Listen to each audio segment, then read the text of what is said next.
won't pass the ox. Ay, how many stocks do I really have in stock? Ay, 1, 2, 3, 4, 5 plus 5. Ay, devil is a lie. He a 69 God. Ay, freaky ass niggas need to stay their ass inside. Ay, roll their ass up like a fresh pack of Zod. Ay, city is back up. It's a must. We outside. Ay.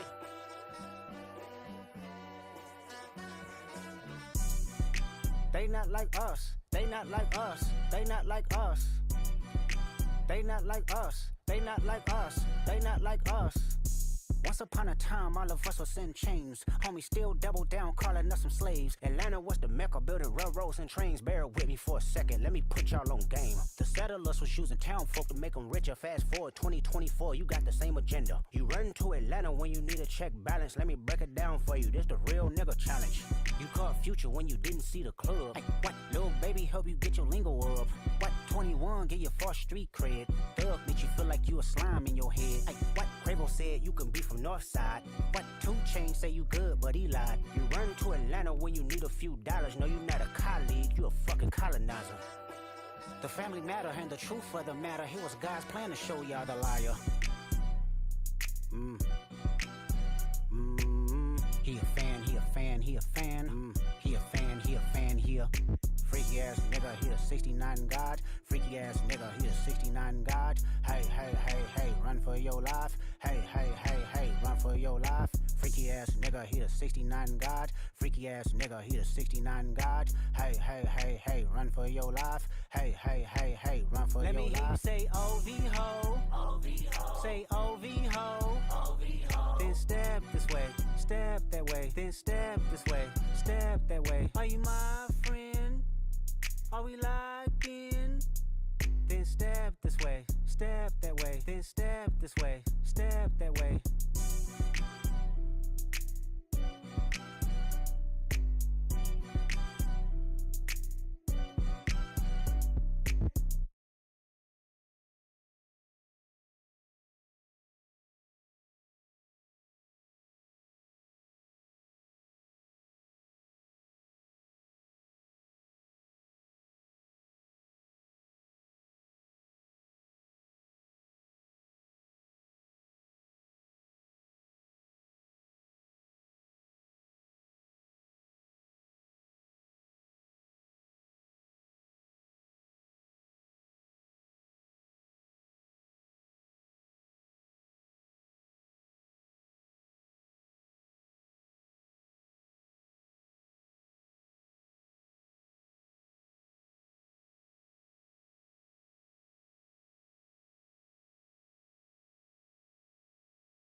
I see dead people.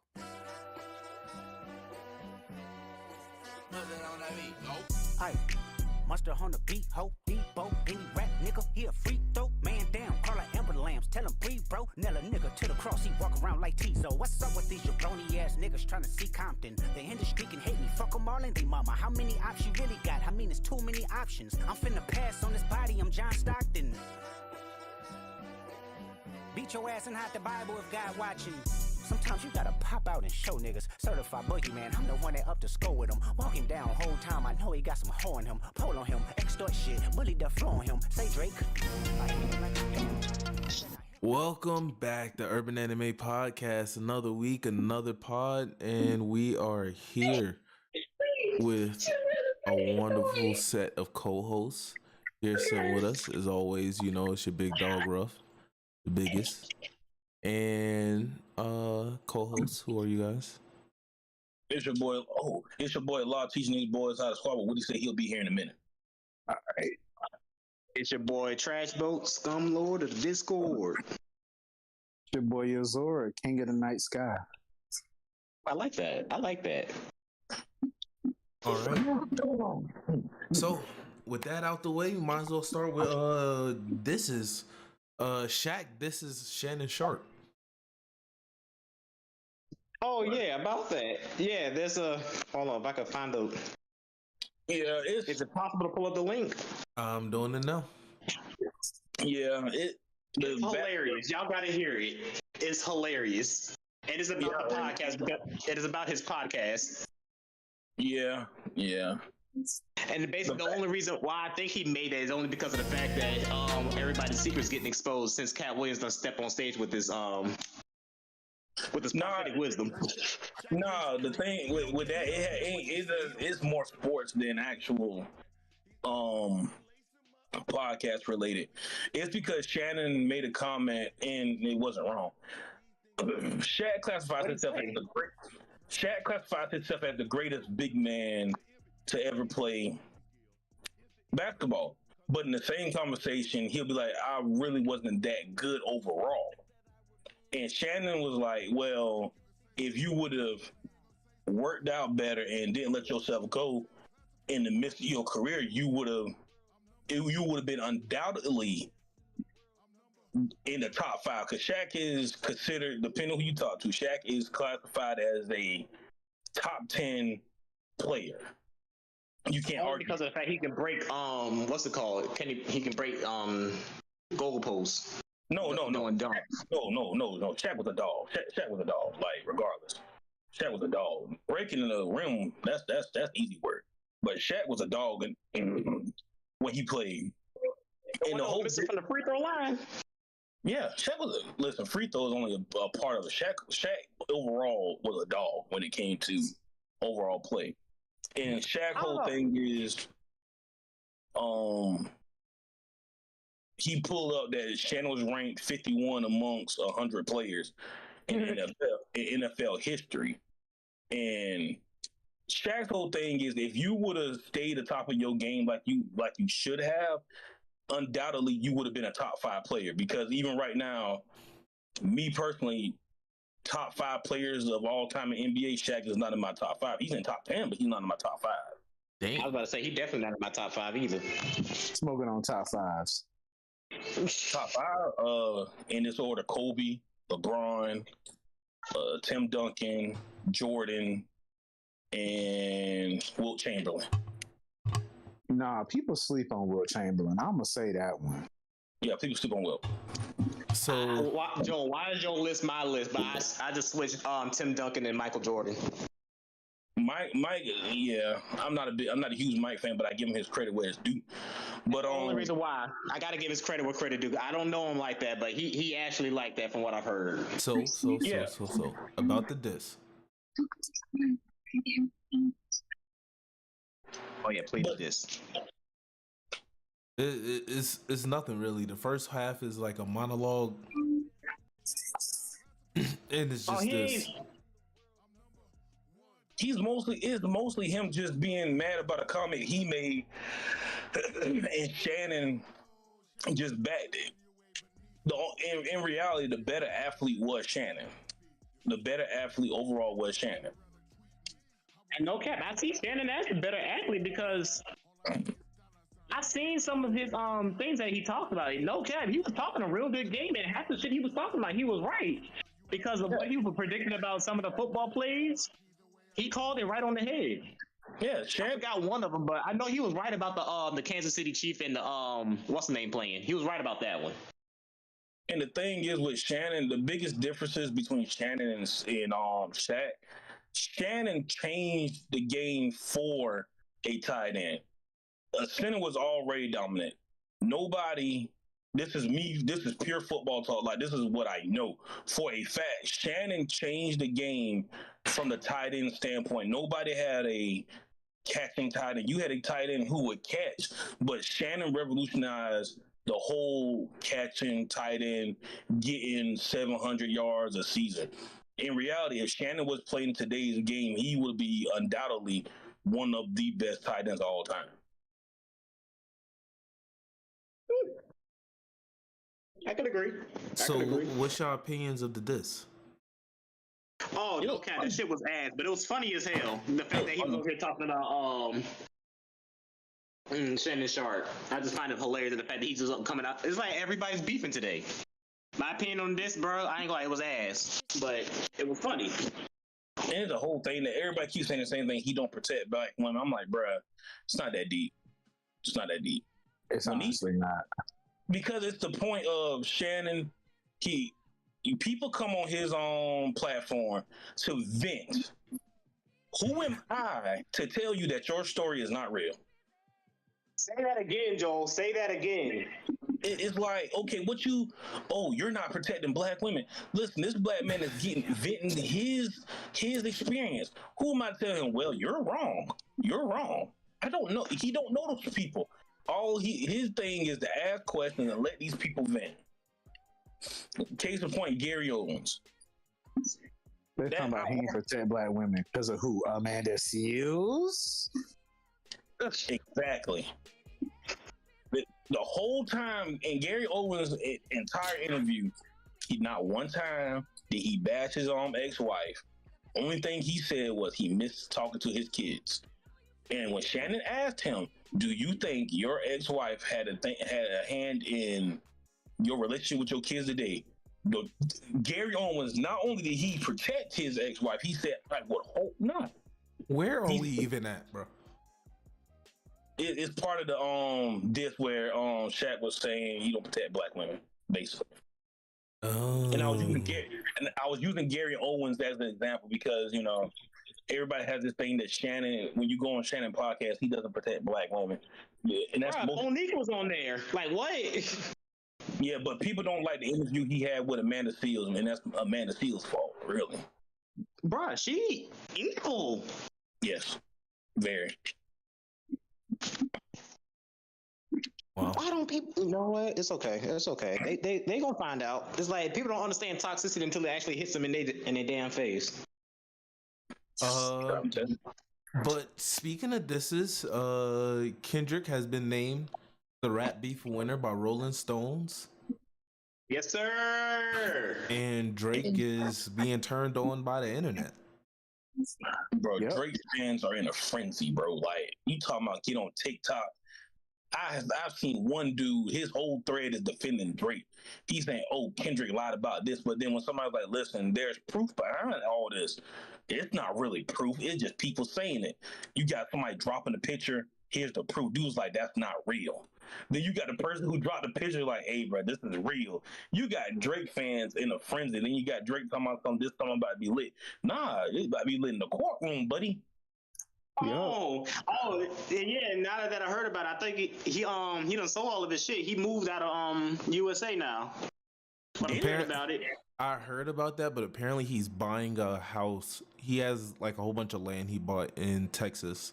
I guess he's switching to that. Please don't do that, Drake. Please don't do that to yourself. Have y'all seen the Riddler fucking with Drake over the past week? No. Okay, perfect time to show y'all. All right. Can y'all see stream? Get on right now. Yeah. All right, you see this page, Ebony Prince? Yeah. This is the OVO mole. Oh. We have no idea who this person is. Who the fuck? We have no idea about this person, right? However, gotta scroll all the way down, right? Because this nigga was the one, he says he's the one that had the shit in the first place. And this was him showing the proof that Drake did not plant all this evidence and shit. This just never made sense for Drake to plant evidence because Drake is not that smart. Oh, this is crazy. This nigga is wild. And this nigga has been talking shit to Drake, saying he's gonna get lawyers and shit involved. That's who that is. I heard about that. Like somebody saying they're gonna get lawyers involved with all this. All right, hold on. Let me point out how devious this nigga is. Right, a lot of other people have already, but look how calculated this nigga is. Whoever this is, this nigga tied everything to the string of the fucking jacket, so you couldn't even tell his fucking fingers. Damn. This man's devious, bro. That man's smart. That man's smart. And then it's been going on all week, right? Because this is when he made the claims about suing Drake and academics.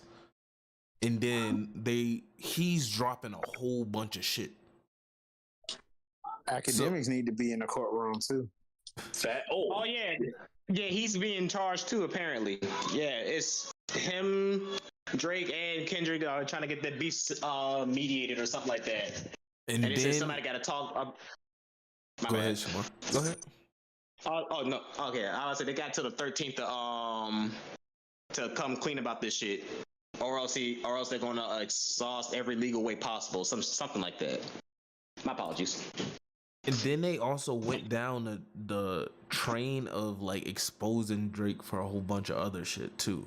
So like this clip, apparently some big altercation happened at the hotel on this day, and this person was somehow able to get security footage from the hotel on that day, and then he's like making like little allusions to shit like this to Mr. Aubrey Graham. This photo may help jog your memory as to where you discarded those items. The issue in this photo should also jog your memory.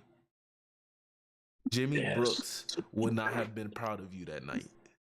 Oh, That's devious. that's so wicked. And then like look at these cryptic ass tweets this nigga has been just tweeting. Hey, you know, I would have just waited until you died. Just wow. Have you not lied? I beat his jersey. God, to sell my goods. Oh my god. Push-ups, really? Should have kept that to yourself. Oh, hold on. Oh, whoa, this one is an important one too. You've had many things that started on your behalf over the years. I wonder if you can remember them all. Oh shit. That is crazy. What else did he post? Metro need to come out with a new song. TDF jersey. Oh shit. They made that. I'm done. I am done with the internet after that.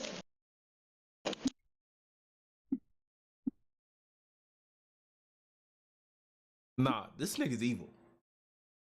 No, Drake, yeah. Nah, not Drake. Ebony Prince. This nigga is just everywhere. It's really somebody on Drake team, but like For real, you read that? That's somebody this is like personal. Like this is whoever's doing it. That's crazy. PDF jersey. Yo, That is wild. I can't even cap. someone, this nigga said someone asked how to make it stop. 5 words. King Kendrick got the number and his team too, as well as quite riveting email that would send shivers down your spine. This nigga's the Riddler. Drake is going against the Riddler. I don't even know how this nigga got so many ops like this. Drake a super villain. That's why he got so many ops. That's crazy. Bacchus trending. If keep your friends close and your enemies closer was a action, this be it. Baka got a weird case. Why is he around? It's the whole point of be careful about the skeletons in your closet and be careful about who knows the skeletons and don't cross on people. That part. Yeah. There's some weird shit going on in the industry. So there's A lot of fucking going on. Damn.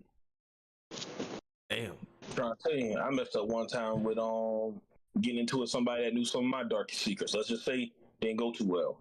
Be good now, but hey, man, let's just say I learned. I was like, yeah, I know not to cross you again because you really let it out then.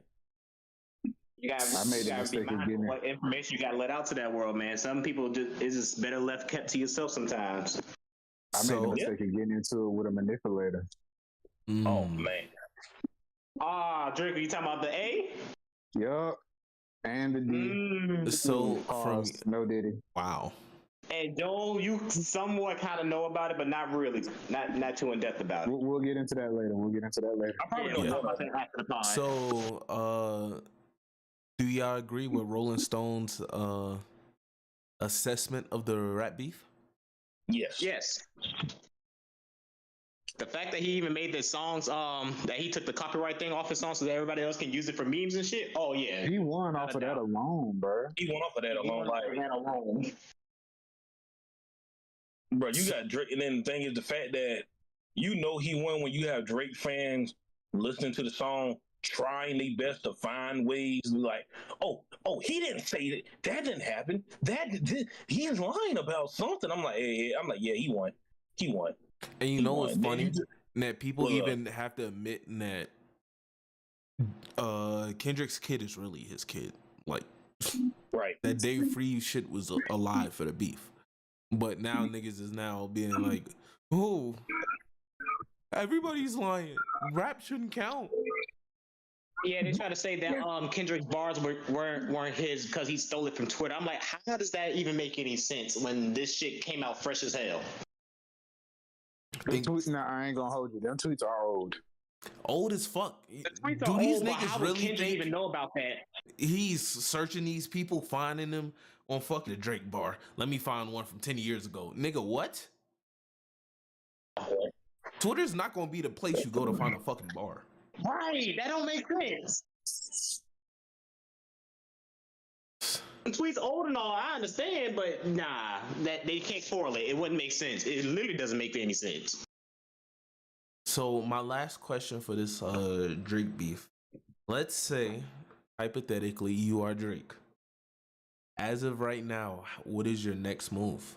What do you do? What he's doing right now, I ain't gonna lie to you. Move out the country. I would wouldn't team of investigators to prove that I'm innocent on that child molestation, whatever. That and honestly, I wouldn't drop a song no time soon. That's just me. I wouldn't drop an album or a song no time soon. Why What do he's he planning to do, need like, he's the actually- investigators? He has Aubrey's Angels. Yeah. You mean the people who can lie and buy his way out of shit? Niggas is on the internet doing the research for you. That's the reason why it came to the conclusion Kendrick wasn't lying about none of what he said about Drake. And the problem is, I don't think, like, let's say hypothetically, let's say Drake has a problem with Kendrick and he really wants to take Kendrick to court. The problem is, if he does file a suit, then they have to go into discovery, and that's probably gonna fuck him up. And he is certain information you don't want out because it'll probably just make you look bad. And discovery is where that shit will just end up fucking him.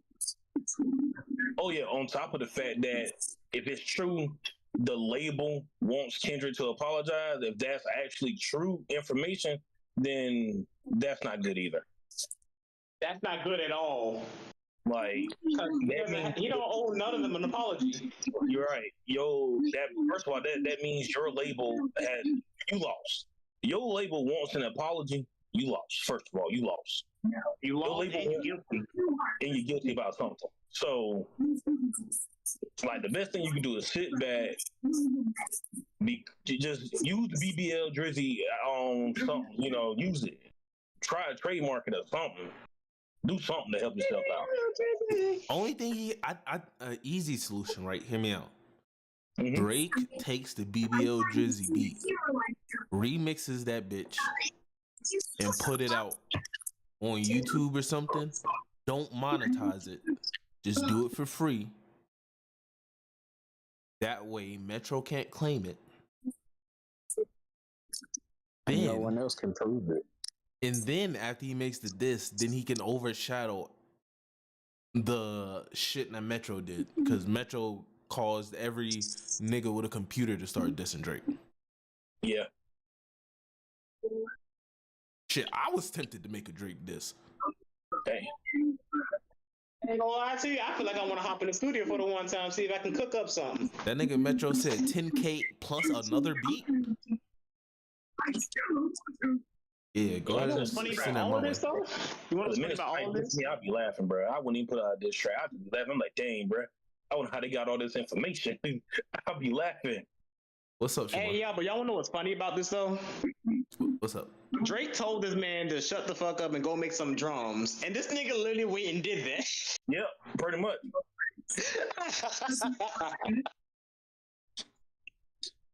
Damn. That shit catchy as hell. Everybody singing this shit, bro.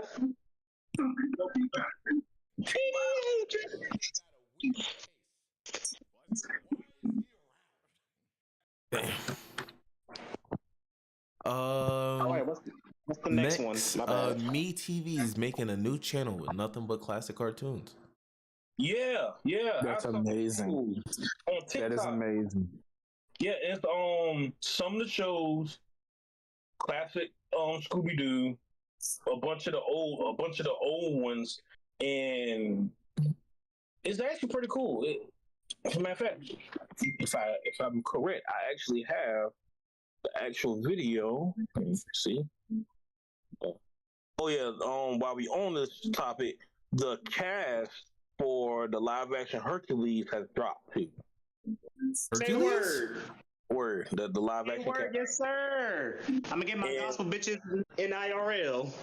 While I'm on my phone, I will land and tell you who all is playing the music, which that's who everybody cares about, who's playing the music. Exactly what I care about. You heard me. Amber Riley, Janella Monáe, Jennifer Hudson, All right. SZA, and Keke Palmer. Damn, that's Ooh, an shit. all-star cast right there. Janelle Yeah. Monáe, that's my bad. Yeah. Damn, that was cooking. That is an all-star cast. It is. Jennifer Hudson and Janelle Monáe.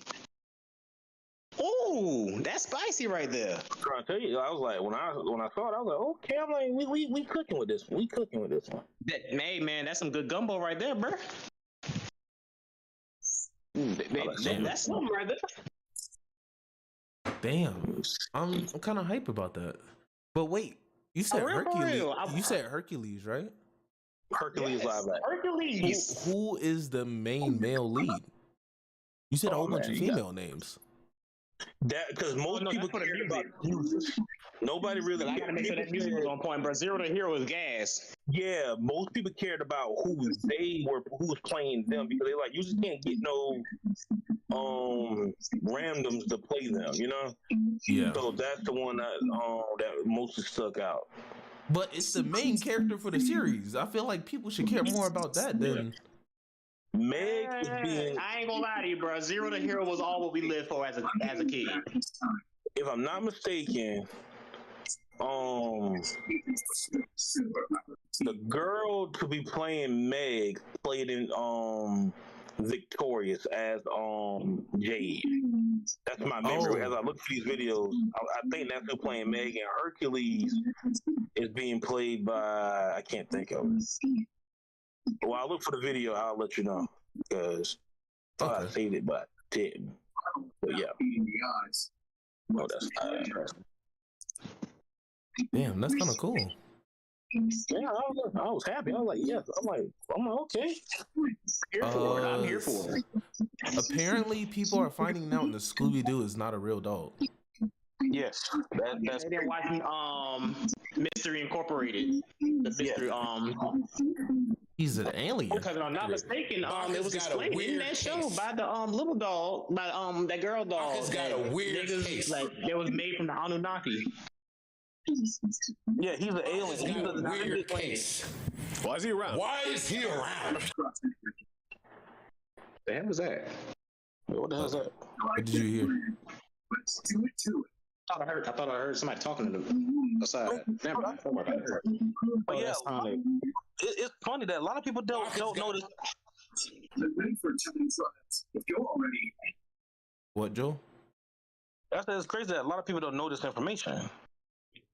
Like Not everybody it was kept up explained with it. so many times. I thought it was explained enough. How? Oh yeah. Oh Joe, you must have saw that post on Facebook, didn't you? Yeah. I was surprised. I was like, really? And then it goes to show, like Ruff just said, a lot of people dropped out of Scooby-Doo Mystery Incorporated when they saw the art style. But when I started looking at it, I was like, wait a minute. I said, this is It actually. made Velma fine. That's why I started watching it. I said, this is a storyline that is going on. I said, you know what? I'm gonna watch this. I got to finish the whole series through and through, but I knew about that fact alone because I messed around and was watching one day, and they brought up the fact that everything up to that point was planned by the old The Anunnaki. Yeah, it was planned by them who was going to be the next Shaggy, all them and stuff like that. But I was like, dang, y'all really should look at Mystery Incorporated because to me, Mystery Incorporated is really the best out of Scooby-Doo series. Yeah. I think so too. Marcus got a I weird agree with you, case. Joe. I think so Why is he too. around? Why is he around? It's the best. Like, Updated the button. oh, okay, gotcha. Wait a minute. What? Because in the grand scheme of it, Mystery Incorporated is technically the prequel to everything that comes later on. Yeah, it is. It is. If Damn, y'all, it's been so long since I've seen that bitch. fun fact, if y'all ever played Final Fantasy VII and y'all know the dog Red 13, Red 13 is also Anunnaki. His real name is Anunnaki, like Scooby. Really? There it is. Yeah, that's his real name.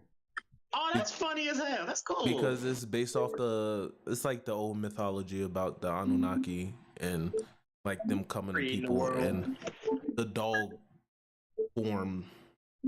Okay, real quick, I found a post on the Hercules thing. I was right about the girl playing Megara. It's the girl from Victorious who played Jade. Okay. Hades. That's perfect. That is perfect. Y'all might like pretty good.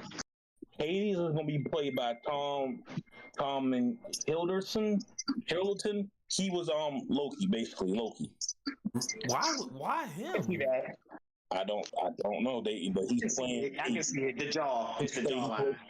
And I think that's what it's going for. Josh Brolin is playing Zeus. Oh damn! I fucked up, bro. Oh, here we go. Josh, who? Josh Brolin. I told you who the muses are.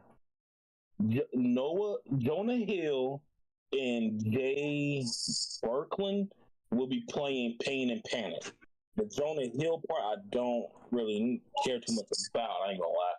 David Tennant is playing Hermes, and the dude that played Phil is reprising his role as Phil. Nice, Danny DeVito. Yep. And I'm about to say that's a perfect fit for that. That's a perfect fit. and Get up on the Hydra's back. and Zane Phillips is playing Hercules. Kind of looks like Hercules. I don't know who that is, but he might. It sounds like he might be a good role, maybe. Hold on, let me look. Zane Phillips. Yeah, Zane Phillips. Oh yeah. I can see it. I can see it. I can see it. That man look like him for real. But dude that played Loki is playing his Hades. Hades. Yep, he's playing Hades. I can see it. It's weird to look at, but I can see it. I see the vision. I see what they're talking about. If they do it right, I'll fuck with it. It kind of I can kind of see it. If you think about it, the personality, he can pull it off. That's exactly what I'm looking at. Not gonna lie, I'm gonna be mad if they don't get this nigga a mullet. He gotta have like a nice, good old fashioned white boy mullet on Hercules. All right. I found the thing about MeTV too, about dropping in on Reverie. And it'll explain everything there. I just dropped it. MeTV Tunes. Oh, I've heard about this. Yeah, MeTV is old anyway, so. Right. If I get to watch Challenge Showdown again, I'm lit. Yes.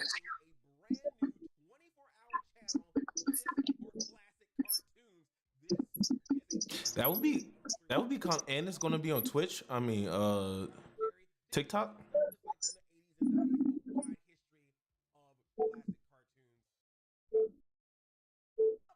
Ooh. Damn, I haven't seen Casper in a minute. Me too. What are you talking about? You were just looking at Drake. Dead Damn, as hell. Draco, stop it. I didn't say nothing. Oh shit! They putting Shaolin Showdown on there too? Yeah, I think said that. yeah, it's crazy. They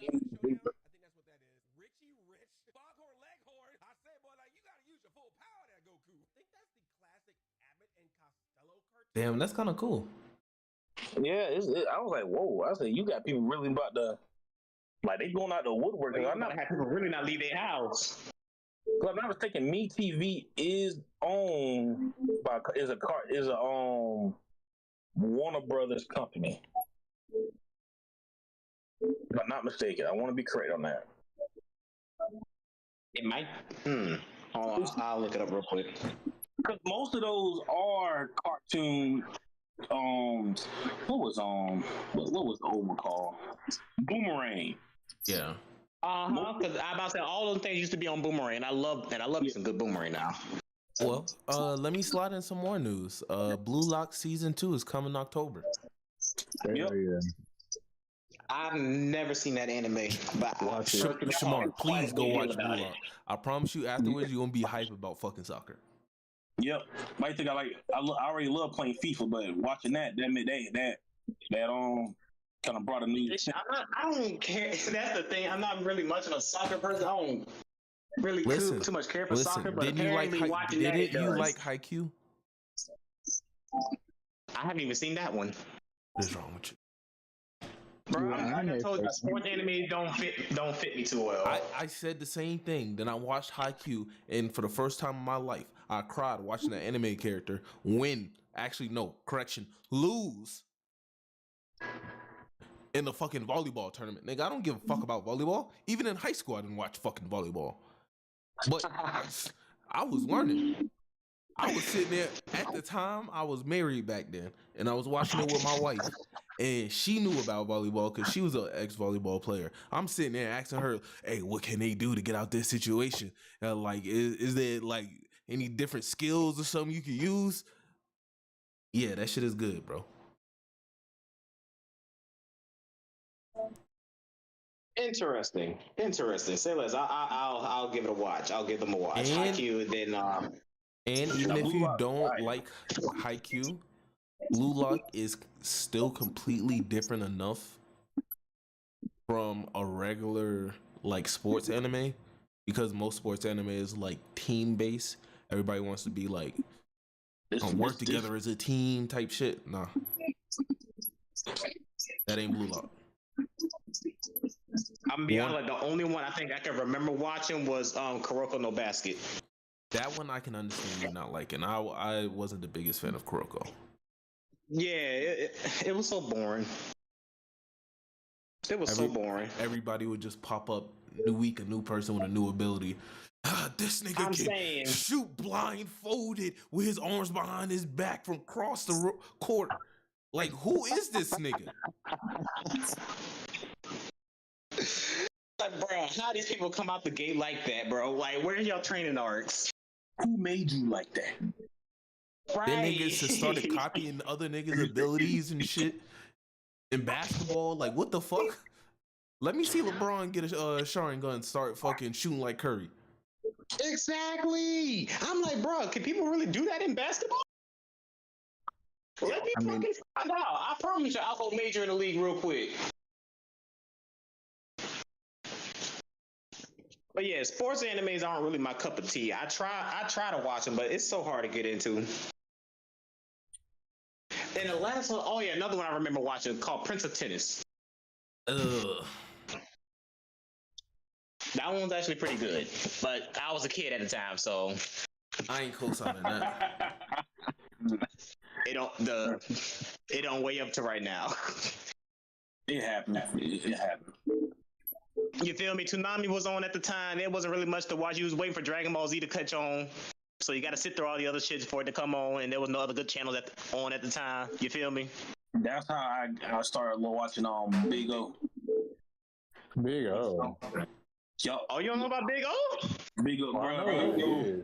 Big O is one of the craziest animes I've ever watched, and to this day I still don't understand what I was watching. All I know is there was a city full of mystery. Bro, it didn't happy, but it didn't make sense. I ain't gonna lie though. It was gas. It was gas. The fight scene was gas.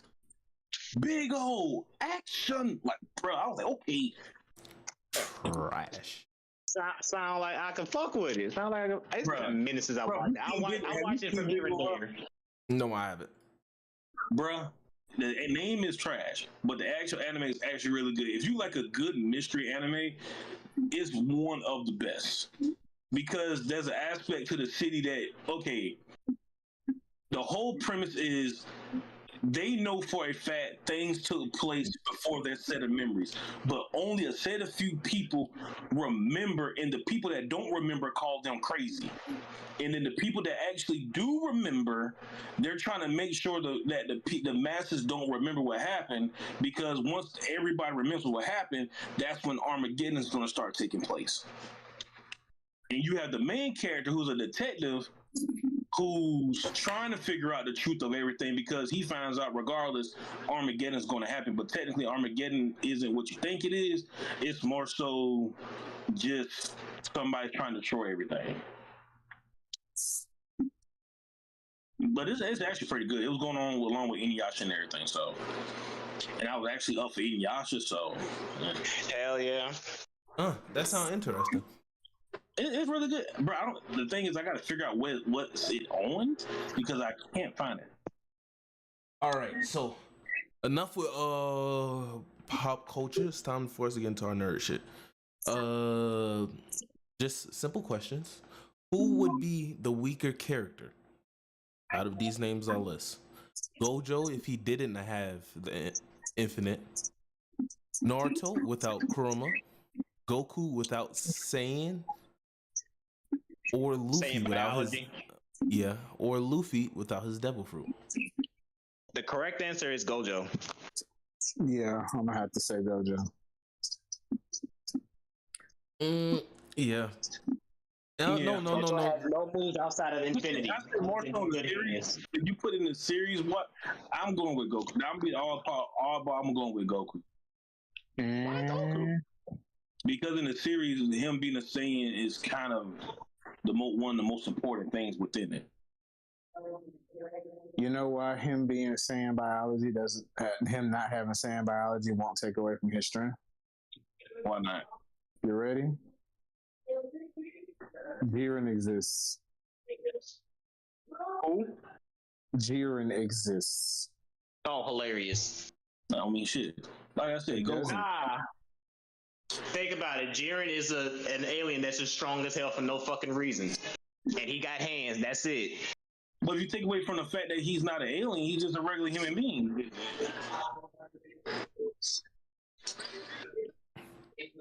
Yeah. Like, we doesn't have no type of special biology or anything. He's just a regular alien. No, not even an alien. He's just a regular human. Oh, well, regular mortal. Still.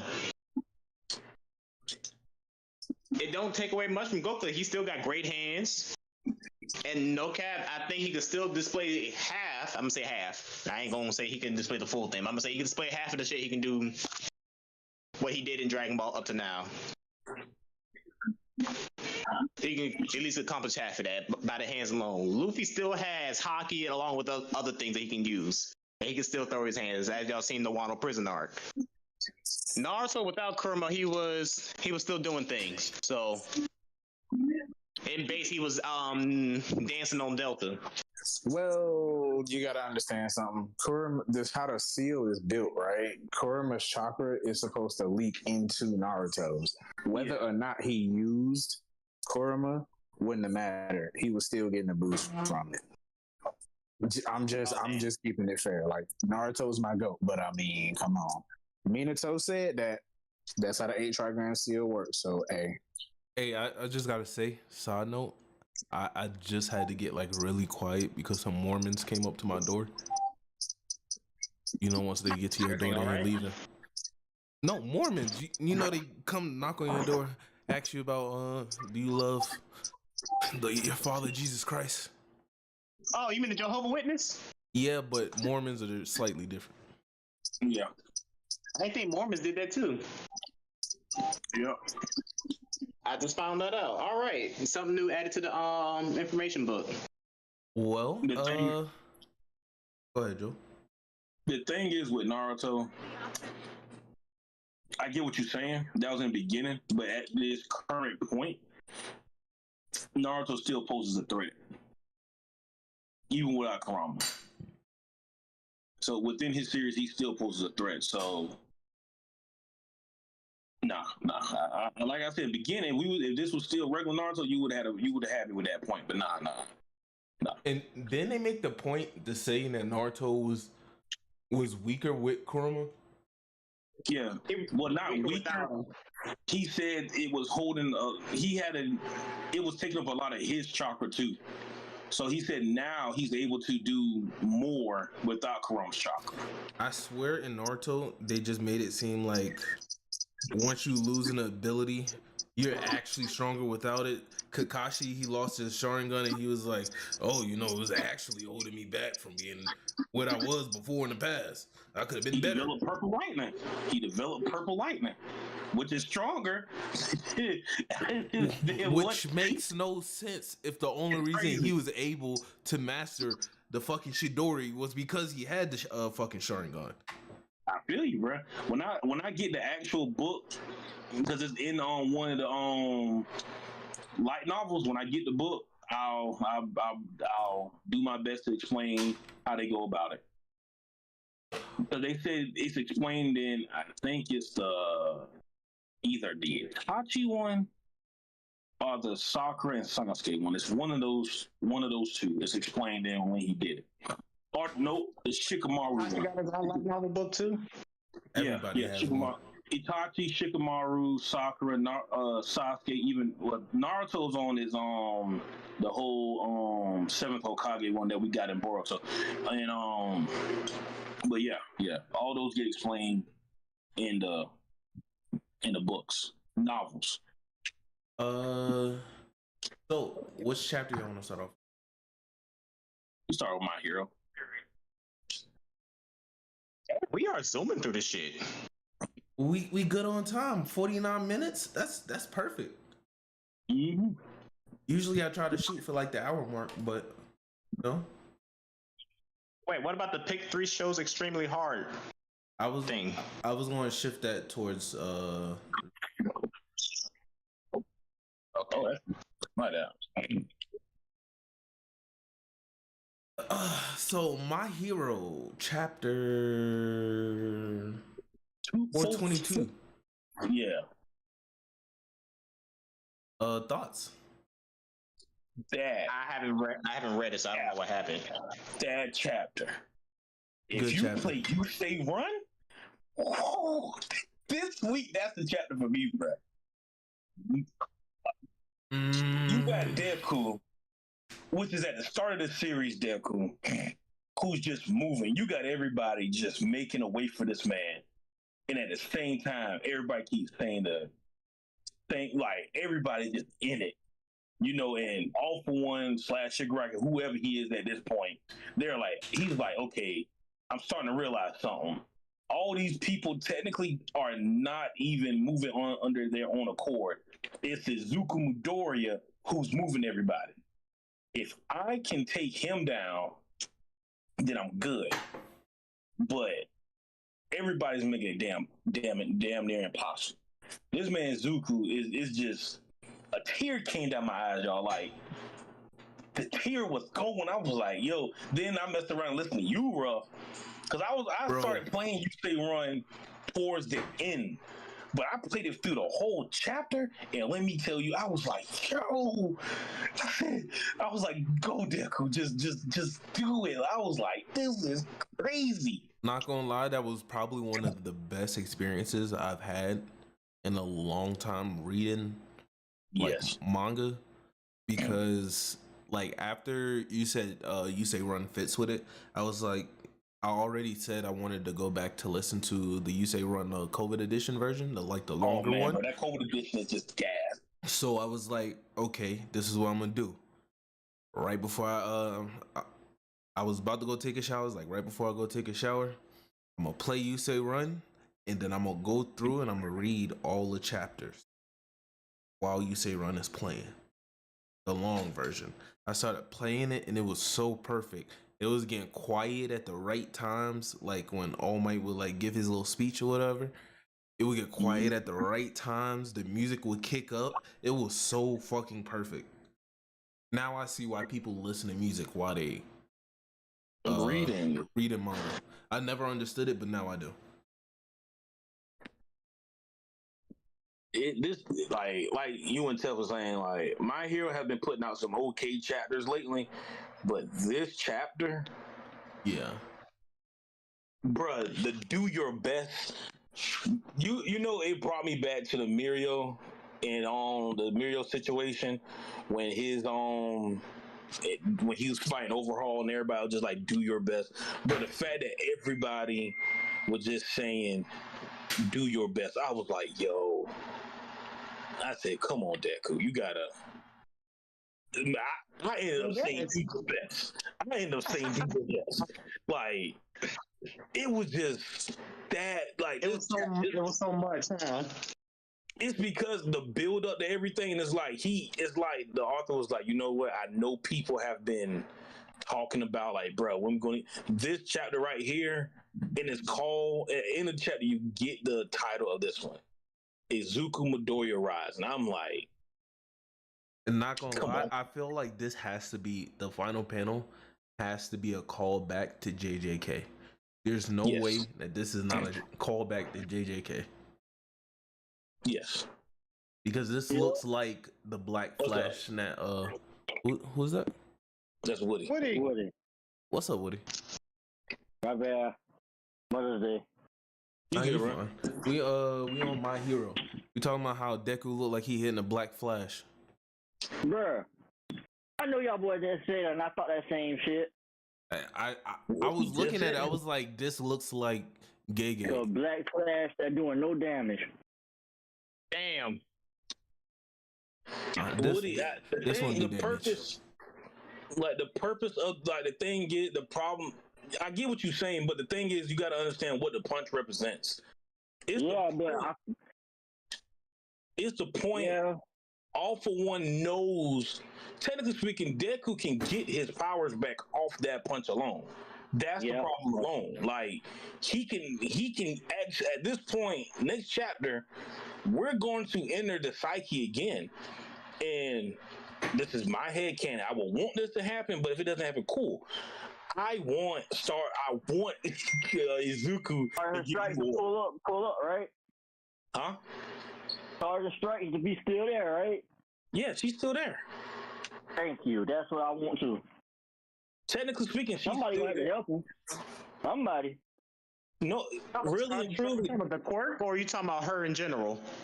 Her vestige. Her psyche's in there. Like you know how like when he takes the quirk, their psyche will still be in him. But he just in charge. It's not really a psyche; it's a vestige. Yeah, whatever you want to call it, it's the same thing. And you remember when some of the quirks inside him attacked him? They were rebelling against it because she placed the new order. She activated her quirk to say all quirks rebel against her when she even against All for One's quirk. So is Shigaraki gone for good, or he's still in there? He's still. You technically don't know who that is. You don't know who that is because he makes a reference that he's All for One, but at the same time, it's technically still Shigaraki. It's technically still Shigaraki. So Tomura, well, not even Tomura at this point. He's back to his original self, which is Tinko, something like that. He's back to his original self within himself. So. Next chapter, I would hope we get to the point where Izuku or Shigaraki himself asks Deku to take him out. I will hope that's what we get to. At this point, I feel like that's what y'all just go ahead and get this man dead.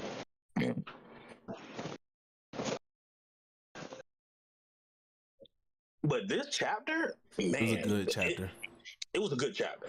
It was a really good chapter. And the only thing I could think the whole time I'm reading, I said when this gets animated, there's only one song. There's only one OST. There's only one. You can't mess it up. Not the Bible if God watch. You can't mess it up. Beat your ass and hide the quirk if All Might watching. If God wanted, if All Might watch it. Bruh, speaking of All Might, the All Might thing, well, All Might's like, yeah, it really, it's really, this whole time it ain't been me, it's been him. He's the one that been pushing all these heroes. You get the call, then, oh yeah, you get canon, you get confirmed that, movie 3, canon. Yeah. Because they already confirmed movie 1 was canon within manga. This one you get confirmed that the events in movie 3 took place. So it's like it's crazy. And This man, even if go ahead, my bad. I was gonna just point out that even Gentle is in this chapter. Bro, my boy, I heard Jen. he's been doing some great work lately. Yes. After this, I hope he would get his hero career started. Gentle was a goat, honestly. Gentle was the reason why they were able to get this far. I can believe it because then because what's his quirk? He could touch things and make them float or something like that. If I'm not mistaken, I forgot. But oh man, what's it called? It was like bounce or something. Yeah, bounce. It's a crazy quirk, but how he uses it is it's really cool. And he held up what he did. The whole school of UA, right? Yeah. He held up the entire thing of UA, which is crazy. Yeah, that man pretty. Yeah, he OD. I like him. Yeah, he got me. What's up, Woody? I'm mad people don't understand the symbolism of what Deku meant when he said Gentle was his greatest enemy, was his greatest opponent. That still eludes me to this day. Yeah, you want to explain that for me? Explain it, Joe. Explain it to the people. Yeah, because I'm confused by that shit myself. Because Gentle is the version of Izuku if he was rejected by the world. Gentle is Midoriya in a sense. Gentle is Midoriya. The thing is on a different path. Yes. Basically, remember when Gentle was trying to be a hero, but at every turn people turned their back on him. Even the one hero who said, "Oh, I won't forget you, bro," but then when he went back to him, he was like, "Who are you again?" And that's when he decided to go down the path of being a villain, which technically, in a sense, what Gentle was doing wasn't even that bad. But it's he wasn't really even a villain. He was just doing something to pass the time. Yeah, that's why he called himself Gentle Criminal, because he made sure he didn't do stuff that wasn't too over the top. Huh? Yeah. Hey, he had a YouTube channel? Yeah. See, that's how you know he wasn't really a villain. That man was literally doing his crimes in the open, and really nobody got hurt with his crimes. Right, because he would openly try to avoid it, because deep down he still wanted to be a hero. The Deku was really his only ever fight that he ever had to put muscle in. Right. So I did want to ask.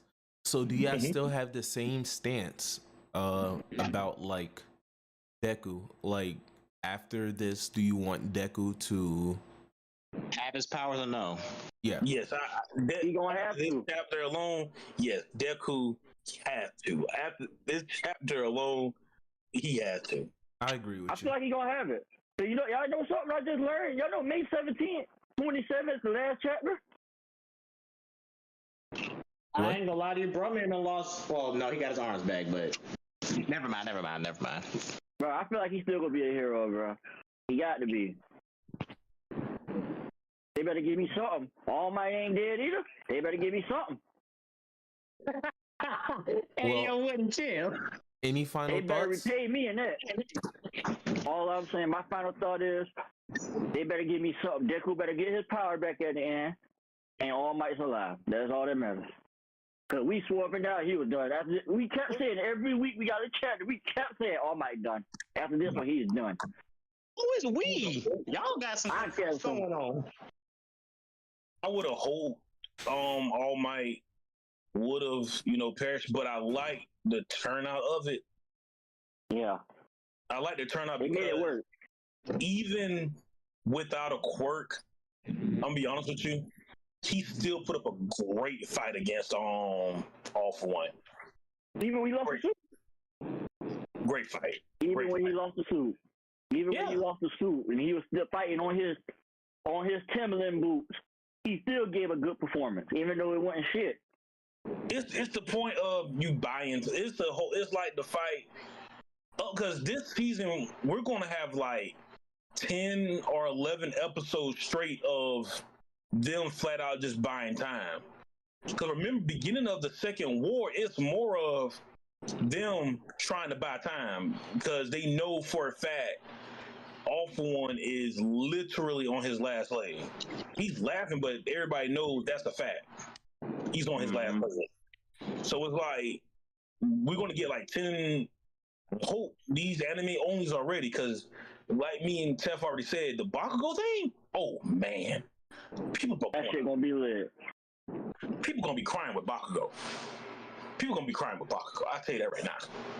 They'll be crying. I'm not gonna lie to you, I'm not a big Bakugo fan, but at the same time, I kind of fuck with him. It's like I have a love-hate relationship with this one. Love Bakugo. Man, that shit gonna be hard. Other than that, he cool.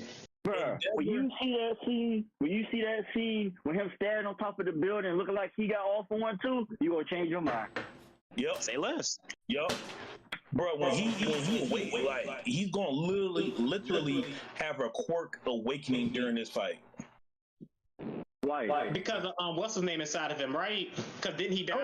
No, not like before that. No, that's What when he caused blows him himself to- when he blows himself up, he learned something. that's Like, a quirk awakening, him blowing himself up. yeah, that's exactly what it is. It's No, I was crazy. talking about because what's his name? Edshot was inside of him trying to stitch up his wounds and shit like that. No, he didn't do Like, nothing. awaken it, no? No. He did that before that. No, He after. already knows how to do it. So Ed- after? that man, Edshot literally said that man from death because ain't no way. What Edshot He did, was that's through. pure. He's still alive. He is just a string. Wait, he's still alive? Okay, now, come on. Yeah, Edshot Hey, still alive. he's still alive. Yeah. He's just a string. We're just wondering, like, is he gonna grow back or he just gonna be like that forever? He's just gonna retire. He gonna be one of them heroes that you got to take care of now. Because Best Genius, let's be honest, Best Genius is the best hero in My Hero. I'm sorry. He deserves. Yes, Hey, yes. Jesus deserves. Yeah, give Zerker his Yeah. props. Give Zerker his props, bro. No, I we're not like giving it. Zerker Hey, his props. that's I'm about to ask Best Hell, Genius. stop it, Ruff. No, What? I know what you're talking about. He is best I'm not genius. even Genius?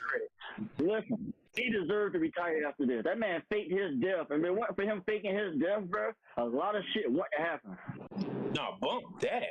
This man is still fighting with technically a hole in his stomach. Really? Yes, he got some treatment, but it's not 100%. Okay. We need final thoughts on. My bad, bro. Well, we I'm so just far. ready for next week's chapter. It was a good I thought chapter. you said break, Joe. No, One Piece is gonna break. One Piece is gonna break. Y'all say break, I think everything gonna break. Nah, One Piece is gonna break, and I think that is the last. Because I think Oh, wait, before we head into the next one, did Woody do his thing yet or no? no, we can save that for Versus. Let him do it at the beginning of Versus. Okay. Yeah.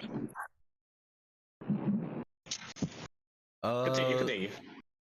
So One Piece or JJK? One Piece, they go ahead and get out of the way. Yeah, that's a problem. Oh man. I'll let you read the One All I Piece saw was chapter. a picture of the mother flame. That was about it. I'll give you time because it's a lore chapter. Go ahead. We'll do JJK. Yeah. It's really a lore chapter. It's a lore chapter. I appreciate y'all. I really appreciate y'all. Thank you. Give me one moment. It ain't gonna take me long to catch up. Yeah. I read Yeah. fast when it comes to manga. Zerka here, but I met Tef. Like me and Tef said, me and him, we said yesterday, y'all might not like what me and have to say about this chapter. Oh yeah, they definitely did.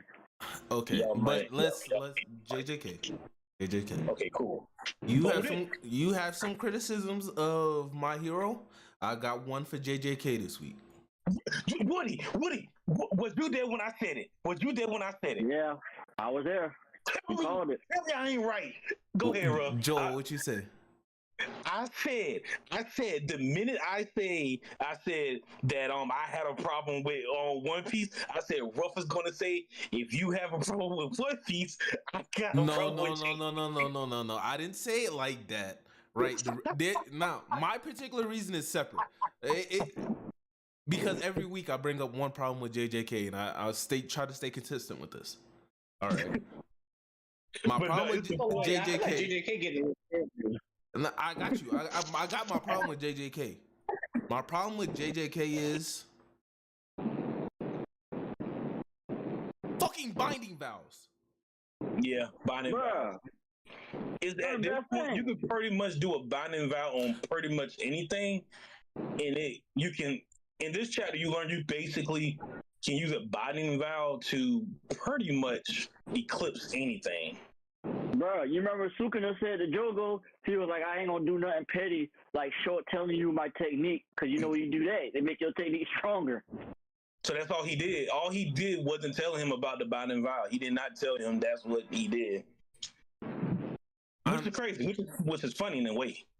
I like binding vows, but I like binding vows to I don't know, cause like recently it's just been seeming like binding vows been coming out of nowhere.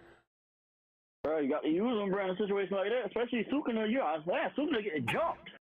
I get it, but when binding vows is so arbitrary to where you can set basically any stipulation on it, it's kind of But weird. it is risky, though. But it is kind of risky, though. Because you fuck up and don't do it, shit, that's it. The only problem is they don't. Well, we as the reader, we know it's a binding vow, but they don't know it's one. And that's just so he can amp the attack with the show the lag and speed and everything. But I get what you're saying. Yeah. At this point, I'm good on binding vows. Let these niggas throw hands. Man, listen, But at this point, bro, do what you got to do to Sukuna, bro. But speaking of, I do gotta hype up this JJK chapter, right? Because the moment I was talking about when All Might was talking, and it was in the background, was during this beginning moment. Well, this moment right here when Yuji was talking to Choso at the dinner table that his brothers was at, and then out of nowhere, it started kicking up right around this area where you see these niggas running. Hold on, I gotta pull it up. Why you talk? What if that plays a part in Yuji's domain expansion? Man, if he hit that shit, bro, I'll be saying like, damn, but what if he hit that shit for real, just like Sukuna, or he got his own, like some boxing shit. Fucking Oh, that ads. bitch unlimited hands. And then when I seen my boy Toto pop up, oh my god. Oh, what Toto popped up.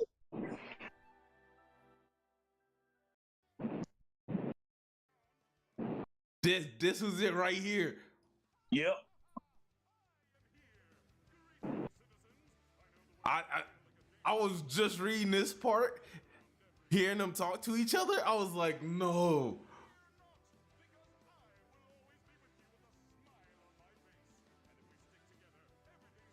And then seeing this right here. Right here. I heard that. I scrolled down and then Yuji was like here. I was like, this is perfect. Smoke clearing. Then you see Sukuna step out. Big dog shit. Hey, Sukuna ready now. That bit ready to box for them boys. He already know what time it is for them. Hey, got this putting in this work. Yeah. You say here's the wrong. thing. Knows it everything. Sukuna know. You know what time it is for them boys. Yeah, he's smiling, but he know like right now he's the most vulnerable. So I wonder what he's about to pull off. And he knows right now Yuji's progressing at a rate that he has to take him out soon. And I wonder to the point of how good Boogie Woogie is right now. Hear me out, right? Bro, what's in that bag? What's in that fucking that rap shit? I got a theory, right? Mm-hmm. Sukuna creates a binding vow that puts all his effort into making a Black Flash. If he can make a Black Flash, make a binding vow to where if he does hit the Black Flash, he can re-up on his energy, his cursed energy. I want to say immediately, but I'll say it grows faster. Because they already pointed out like him Black Flashes could basically jumpstart RCT, right? So but we know Sukuna can pop off Black Flashes basically whenever he wants, to be honest. So that's my theory, is like he makes a binding vow, making it harder for him to perform a Black Flash. However, if he does get it off, that's when he'll be able to like recharge a little. Yeah. But it's but this is again my problem with binding vows, because it's hard to make theories like this it's hard to make a theory based off a binding vow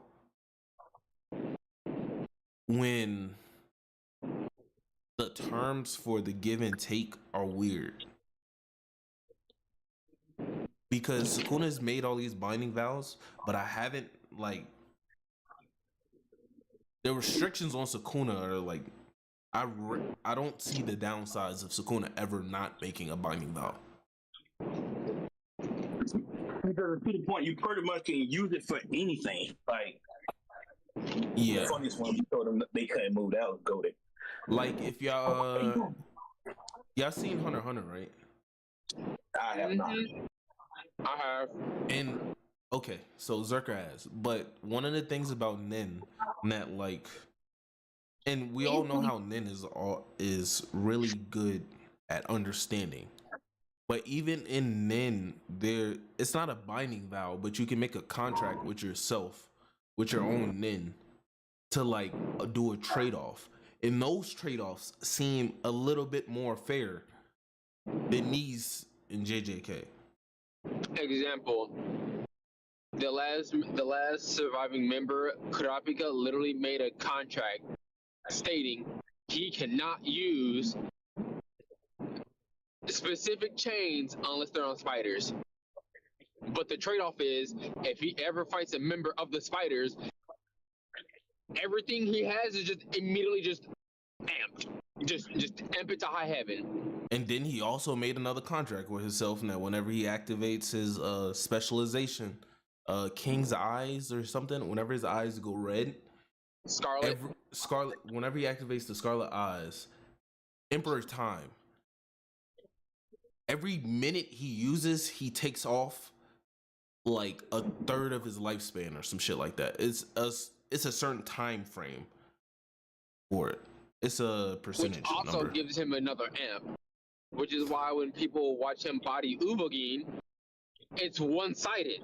I'm like, he basically said, I will never use these abilities on nobody else but these people. And the trade-off was he can solo every single member by himself with little to no effort, just solo. So at this current moment, if Kurapika ever finds Hisoka and fights him, since Hisoka is actually part of the member of the spiders, he can honestly 1v1 and win against Hisoka and win with relative ease. Actually, I got a question, because what's stopping Sukuna from, just hear me out, right? Worst case scenario, him planning on, if he does lose, what stops Sukuna from cutting off a finger, starting the whole process over? Nothing really. It's more. I feel like it's more so based off of Yuji in this situation. What is Yuji going to do? Because we know for a fact Yuji, as of right now, because the way JJK is going, in my entry, you never know where he's going with this. He might introduce somebody else that can contain Sukuna. You never know. But as of right now, I think it's more so based off of Yuji.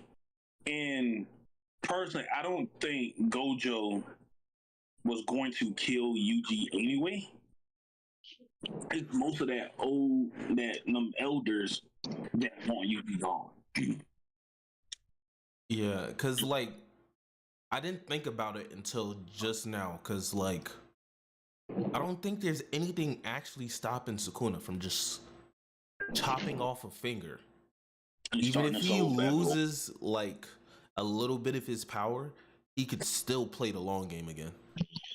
Yeah. Eventually, Yuji's going to die, time-wise, and then you can just rise up again, and you won't have to worry about it like a Kenjaku or anything like that. It just takes for one person. Right. Because from the beginning, I think it might end off Oh like. shit! The celestial dragons don't even. That's bad. Yeah, sorry. Yeah. Keep reading. I told you it's a lore chapter. Yeah, it's Lord Channel. I mean, we're gonna talk about it because me and Ruff was getting in that a little earlier anyway. But let's check back out. Me personally, this is just me getting to the end of JJK. I feel like we'll be getting to a point where it's gonna be old man Yuji, and he's gonna be like his grandpa, but he's gonna be around a bunch of loved ones. And I think within that, Yuji himself, his offspring itself, may be able to contain Sukuna. So it very well could be a thing passed down. But I don't think it's gonna turn out like that. I feel like Sukuna's gone. What's all still here? I feel like after this, Sukuna's gonna be gone forever. He's gonna want to die after this. He'll be like he got the fight of his life and want to go. And I do like the callback in this chapter because this chapter definitely feels like the same exact chapter, the in-between chapter between when Mahito popped his domain and Toto lost his arm, and when they pulled up on Mahito and Yuji got that like morale boost from Toto again. Yeah. When he told him, he was like, everybody may be safe. He was like, okay, right now, let me deal with that maybe. Just like Nabara. Just like with Nabara. He was like, bruh, Nabara's gone. He was like, listen, bruh. The dude told him, he said, listen, I ain't saying she gonna make it. I'm just saying there's a chance. And he just went off of that. Hey, Ruff, you wanna laugh? What's up? Let me tell you what me, Joe, and Tess were talking about yesterday. At this point, bruh, any fucking body can pop up. Why she gonna pop up next? I was just about to say that. I have a theory that she's coming back, and my theory stems from one sentence alone. Where is it? Here. In this panel right here where they acknowledge about like the soul resonance and the connection to the fingers. Yep. I was like, they gotta be, and then it was like this. And then the best thing about this chapter, there's parts of the plan that we flat out don't know about. So again, that's how I said it before. Gege is able to build these stakes up because we are so in the dark about a lot of things. So he's able to build up this like tension that he can keep building up on. Since we're this far in the story and we don't fully understand. So when he introduces new things or warps topics, it makes sense and it allows him to build more. Like I said, I think it's a cheat code, but different writers have different. It's nice. Yeah, different writers have different writing styles. That's all. Right. But this overall, a great fucking chapter, J. Oh, great fucking chapter. Hey, at the end of this, after we get on the chapter, we're gonna ask who had the best chapter this week. Joel say is my hero, but I'm gonna save it till afterwards. Because after going back through, I'm like kind of re-experiencing emotions and stuff, and I'm thinking about the chapters differently. Yeah, bro. If you want emotion is while reading these chapters, bro, I don't know where you was at, bro. All right,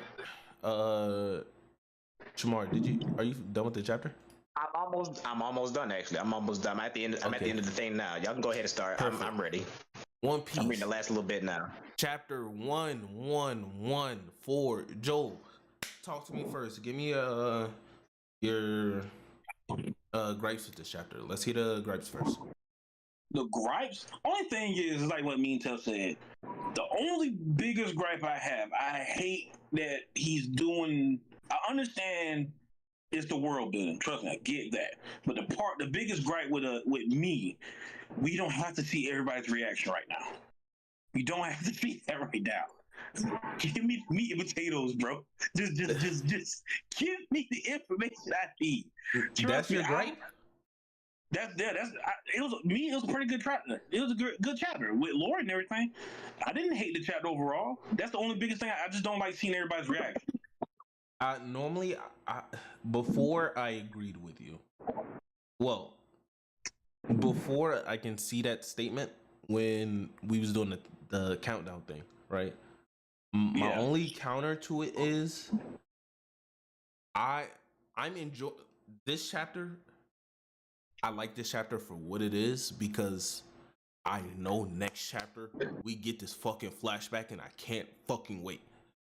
Right. Yeah, this flashback about to be lit. They building it up heavily. Like it's so me personally, from what I think, like when Oda was like writing this, it was better to drag this chapter out, drop this information. So next chapter, immediately we go into flashback. Some lore. What flashback? Who flashback? The Voice Century. We gotta get this Joy Boy flashback. We getting this Joy Boy flashback. Get a glimpse of Joy Boy. I swear to God, if we don't get a Joy Boy flashback next week, nigga, that will be the first week. Now I will be on Joel and Tef's side, and I will trash the fuck out of One Piece. Not gonna lie to you, I will. Well, I will trash the fuck out of One Piece. Well, don't get the whole. Nah, this nigga Vegapunk cannot drop a gem like that and not and Oda not give us a flashback. Oda cannot do this. He got to give us something like you can't just drop it in the chapter. You about to tell us about Joy Boy and say he was a pirate too. And to add on to it, the first pirate. And to even add on more to it, just because Oda has been doing this countdown shit, and I've been defending this nigga against everybody, like, oh, he needs to drop information. Oda, please, if you listen to this, I know you don't know who we are. I know you don't. Please, Oda, I've been fighting for you for weeks. Do not let me down. I already got a bet for this man. Already got a bet. We supposed to be out of Egghead. I don't mind us staying in Egghead if you give us 30 chapters. Lord. 30 chapters of fucking Joy Boy. I'm fine with that. 30, you pushed it. You pushed it with 30. You pushed it with 30, bro. Hey, no. Fuck it. No, Joe, don't say that. Fuck it. Give us 30 chapters of Joy Boy. He gives us 30 chapters of Joy Boy. That's all the information we need, my boy. To be honest, You ain't lying. I ain't 30 lying. chapters in the Voyage Century is kind of crazy. I'd be cool with that. Just think about all the shit we could get out of it. That's so much stuff that could clarify a lot of things. We literally know nothing. We could find out. Know. Oh, my bad. Oh, go ahead. My bad. Continue. No, go ahead. I was gonna say we could find out about the origin of the. Actually, we can find out about the One Piece more. Allude to that. We could find out about the ancient weapons. We could find out about how the 20 Kingdoms like actually came about to overthrow. There's so much we can find out. I don't mind because I love One Piece for lore type shit. Fact how he went to space. Yeah, there's so much.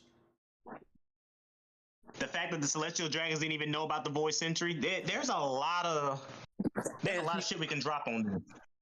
And see, that's why I really did like this chapter, because it brought to light that not all Celestial Dragons know about the Void Century or who even their own origins.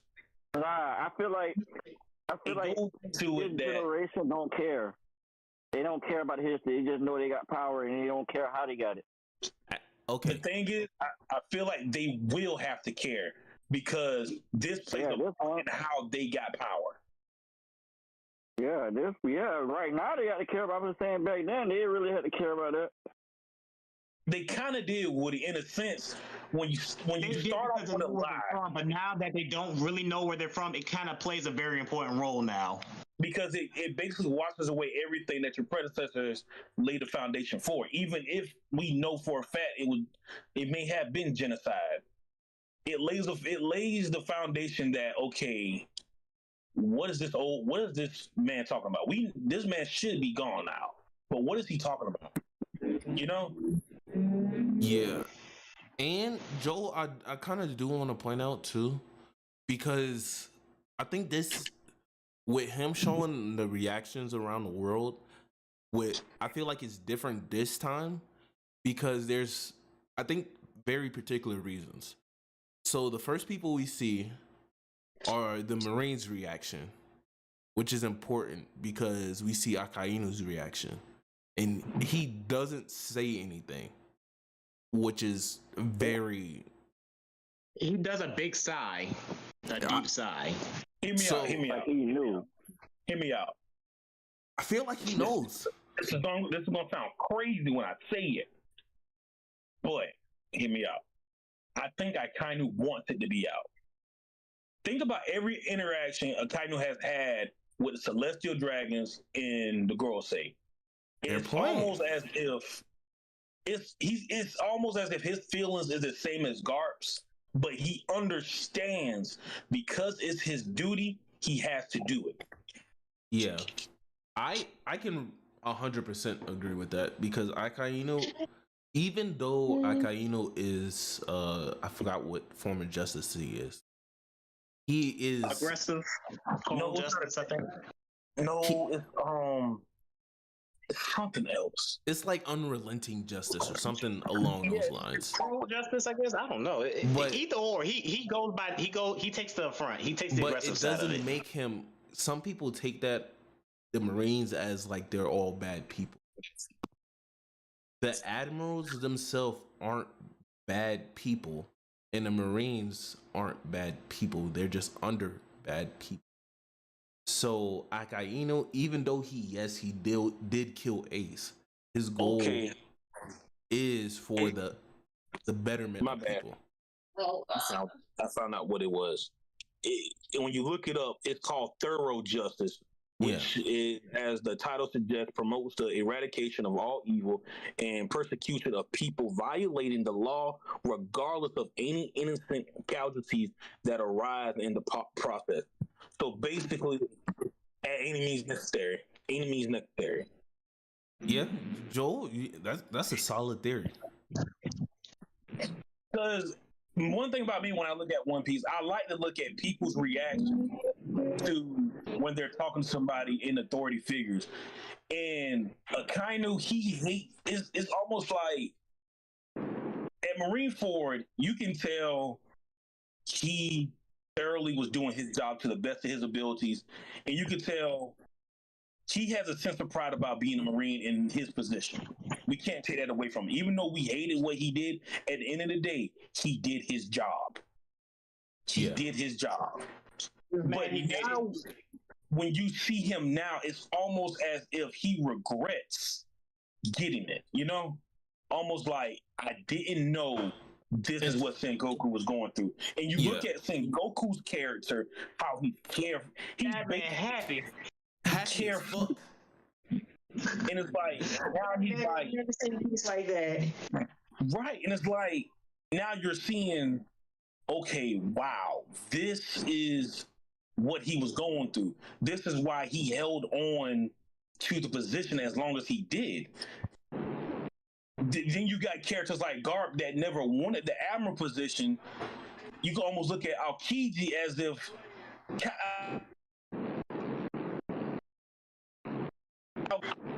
what you say, Joe? You went out. Yeah, my bad. Somebody called me. You can almost look at Aokiji as someone before, with the bits and pieces we saw, he was kind of charismatic, happy, but you see him as in the admiral, you see he tried his best not to do his job because he knows what comes with his job. when he first interacts with Luffy, realistically, by then he should have A, eradicate Luffy, B, take Luffy and Nico Robin in and wipe out the rest of the Straw Hats. But he gave them chances and opportunities. Even after Annie's lobby, when he showed up, he was actually supposed to take in all the Straw Hats by then. Either eradicate all of them or take in all the Straw Hats. Aokiji was the admiral who found loopholes to do stuff. In reality, Aokiji would have been the best fit for Fleet Admiral. I can see that. And to continue with like these reactions, and then immediately after that, we see like public people being like, Vegapunk is just stupid and not really realizing, but an important person that it's just side note, but fucking Frankie's not Iceberg. What's old boy name? I forgot his name. Frankie's homeboy with the cigar. Tom Cuddy Flam? No, that's Frankie. That's Frankie. Which I'm mad at. That man that thing. But that goes into another point. Yes. The sea rising, that the reason why I said I don't care about that plot point is because if you paid attention, that was already hinted at in Water 7 with Aqua Laguna. Because Iceberg said that last week and y'all shattered on me. You did? Yeah. Yes. I said that shit last week and you shitted on me. Fuck you. That's why I pointed out like him today, because him bringing it up is important, but to counter that, the thing you did my best for my really, bro. Listen, bro, I was drinking last week, bro. You can't really. The thing about there's a lot of times that I've said certain things that made sense to y'all, and y'all just shattered on me. Coming hope, and lo and behold, next week chapters dropped out. Oh, now all of a sudden I didn't say this and that. Man, y'all be hurting my feelings sometimes. I ain't gonna lie. It's okay, Shamar. Bro, I hear you. I don't remember. I was drinking last week, bro. But to like with Iceberg knowing about it, and this chapter does give us clarity. So I'm confused. What do you mean? So Vegapunk calling about the ocean rising, right? Mm-hmm. That was because of the Mother Flame. Yeah. Right. But Vegapunk also says the oceans will continue rising. Okay, yep, we hear, yeah. Because of it's because of Emu and her recklessness. She may have abused the Mother Flame a little too much because, as you clearly saw, she just sunk the kingdom of Lelouch for no fucking reason whatsoever. I think it's more to that. I don't think it's just because of the Mother Flame. I think the Mother Flame is speeding up the process because, like you pointed out with Iceberg, where he said that the water levels was already rising. That we already knew water levels was rising. Shit, I could take it back even further for you. Shit, even Crocus knew about it. Why you think he stayed inside Laboon? No. And Rayleigh, even Rayleigh knew about it for him making his shipcoding business. Wait, that is not why Crocus stayed inside Laboon. No, think about it. They're the only people that know about the voice entry. Rayleigh knows about it. That's why he's doing. That's why he's coding ships. But he only stayed inside Laboon because Laboon was hurt. At the same time, why would they not know about the sea levels rising? The Mother Flame. Just saying, think about it. Just think about it. I think here's what I get what Ralph's saying. This is what I'm about to say about me. Wow. So please just bear with me. Mother Flame plays a part, but I think the voice century tells the story of why the sea is rising. Yeah, it's going back to my point that what took place during the voice century. This is wow. So bear with me. I think the D clan or whatever the clan it was at that time it's a curse. In a short term, it's a curse. Until the right is wrong, then the world is going to be destroyed. and it goes back, and I think this plays a point in the biblical context of Noah and the ark and stuff like that. You think it So, plays a yes, part with Noah and the ark? I think it plays a part with Adam and Eve. That too. Because basically this chapter, in my eyes and in a lot of people's eyes, this is basically they have nuclear fusion. That's what the mother flame is. And if that's anything, because I also seen people connect Emu to Adam, because the pronunciation and like the spelling, it was like a weird Japanese thing. It was like E and Mu pronounced together is Adam, and that could also have My bad. Continue. I was gonna say, no, never mind. Go ahead. Because the Emu connection to the water thing, like the water god thing, but there's also another connection to Adam, like Atom, but then it could also be flipped. Listen, reading fucking One Piece chapters about lore is like doing a deep dive in on Kendrick fucking lyrics, because Adam could be also Adam, like Adam and Eve. Adam and Eve, like it's like you gotta biting of the fruit created the devil fruits. Like, I think that's the path we're going down.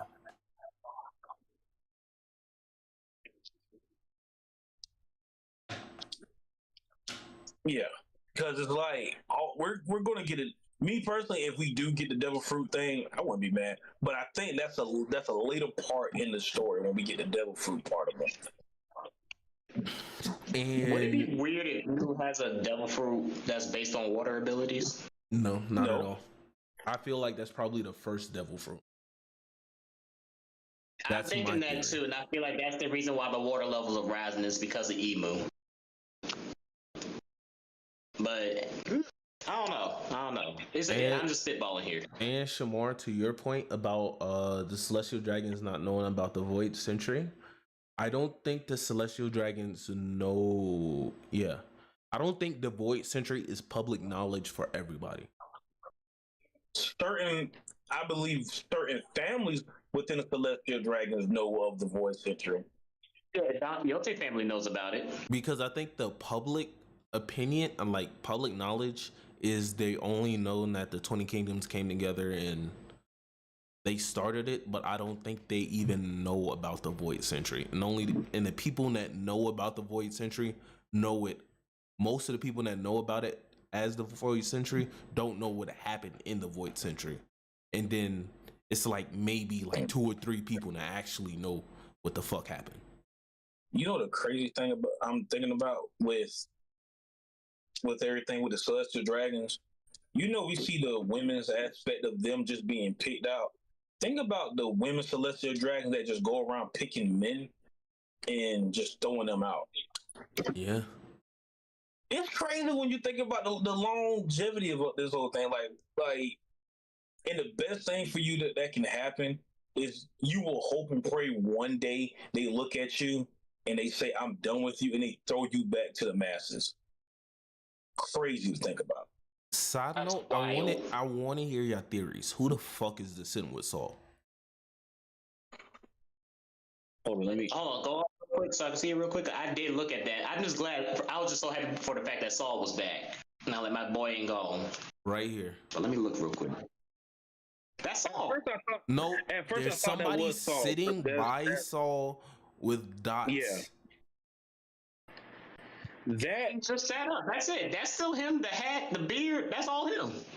No, that picture's connecting. That picture look. No, hold on, no. Oh no. Okay. That is Saul. Okay. Because I'm like, who the fuck?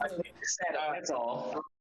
I can't wait. I cannot wait for Robin. That boy's still alive, bro. Oh my goodness! Just seeing him just brought so much to my heart just now. I was like, oh yes, sir. And I want to know, what do y'all think about the difference? Because before people theorized that Joy Boy and Nika was the same person, right? So now we have confirmation that Joy Boy and Nika are two completely different things. Nika was actually just a straight god, apparently, but Joy Boy was somebody different. How do y'all feel about that? I like it. I like it. I had a feeling that was the case. I just couldn't really tell what it was, but I had a feeling that they did have a connection between the two. Like either Joy Boy was either Nika was the fruit or the person, or Joy Boy was the fruit of the person. Oh my god! I just thought about something. What's up? Talk to me. This is Joel Wild. Call this tape Joel Wild theory. All right, check this out. What if Nika? As of right now, we're going off the assumption that Nika was. Are we going off the assumption that Nika was a legit god, right, and actually existed? That's my assumption now. That Nika was an actual like real god. Bet. Yeah. Hear me out. What if Nika was the god that granted Joy Boy all this? What if Nika? Everything takes place. Okay, look, we get into it. The voice. What if Nika? Like, what if this whole voice century started off here? That Joy Boy goes out in an adventure, and instead of getting the devil fruit, Nika granted him this power. And Nika tells him, and if you want more power like this, it's all within your imagination. But within this, you get the spread of the evil devil fruits. Well, bad devil fruits, you get all the other stuff. You know what I'm saying? So, but what if Nika granted Joy Boy this power himself? So hear me out, right? Going off your theory. So Joy Boy is basically eating the forbidden fruit. Right. And in your theory, Nika is the serpent. Yes. In this version, Nika is quote unquote good. My theory is that Emu is Eve, Joy Boy is Adam. Emu ate the first devil fruit. That first devil fruit ended up becoming like a water fruit. And when it got passed to Nika, even though he wasn't supposed to get a devil fruit power from eating the same fruit, however, Nika stepped in to give him the power to counter Emu with the water. Hey, I'm here for it all because right now it's crazy. Nobody could be wrong in this situation. I ain't gonna lie, these theories about to get wild. I can't wait for Elbath at this point because I know the theory prep for that one's gonna be crazy. You got to go outside at this point. Yeah, what Oda's doing, you got to go completely outside the pocket, and I don't mind doing that. Oh, and I don't mind. A couple weeks ago, I pointed out about the dog, and it's funny that this motherfucker is in here. Dog pops up. Like, that's funny. That's hilarious. Dog just.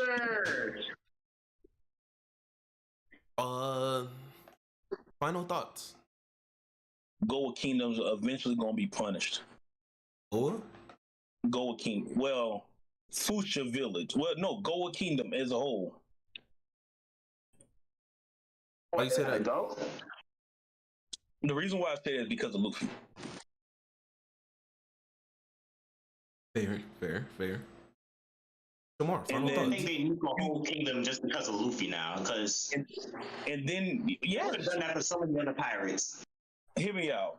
At the point, Gold Roger, you wouldn't want to eradicate all that because you wouldn't push the agenda of somebody being that powerful. Even though by now we know Gold Roger was a very powerful man. With Luffy, he's touching the realm of being the exact thing they fear the most: hope. And then you also, on top of that, part of me is feeling that the main reason why they're not touching Goa or Fuchsia Village is because of Garp. But eventually, Garp's influence isn't going to do but so much. Well, I feel like that might be over since Garp is captured by the Blackbeard pirate. So I don't think they have that little garden over there. But I don't think they're going to nuke Fuchsia Village because there's nothing over there. Hear Shamar, me out. Hear me out. go ahead. What did the current king of Goa say that he wanted to be?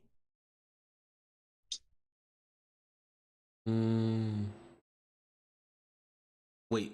Help me remember. What was Help me remember real quick. Remember Sabo's brother, right? Remember when he saw Emu's feet? What did he say? Yeah, he wanted to sit on the throne. Oh yeah. Remember that words to guard. Let me become a celestial. What's the better way of somebody become a celestial? That man can pretty much find out he pretty much tell them every tie to Luffy there is. Yeah. That's his goal. And look at Stella. With the right information, you could become a celestial dragon. Yeah. That is true. Hey, that also brought me to think of something. So do y'all think Stussy and Whitebeard had a thing going on? And Yeah, 100%. How the Weasel, what's the name? 100%. Weevil? No, Crocodile. Yes, I will stick to that. Crocodile is Whitebeard's son. Weevil is a byproduct of mixing things together. That's what I would say. Shamar, final thoughts. You don't think he's really Whitebeard's son? Huh? You don't think he's really Whitebeard's son? Weevil, he's definitely off of the quote that the old Stussy said as Vegapunk, which was an experiment. He's experimenting. But me personally, I'm leaning on the theory that Crocodile is a conceived son of Whitebeard. Wait.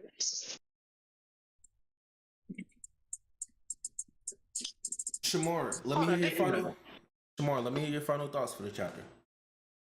Oh yeah, my bad. Final thoughts.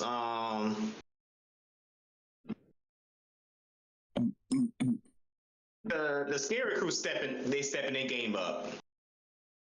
The scary crew is stepping their game up. This chapter has actually been pretty freaking good. The Mother Flame is the most detailed thing I've seen out this entire chapter, along with this punch right here. Yeah. I ain't find it. Oda was cooking with this one. It was a good chapter. But they put love to that Mother Flame scene. Yeah. Overall, to me, there it is. That's what I was trying to do. So remember earlier when I was talking about the AMU shit? Yeah. This here is pronounced Adam. Mm-hmm. But it can also be pronounced Emu.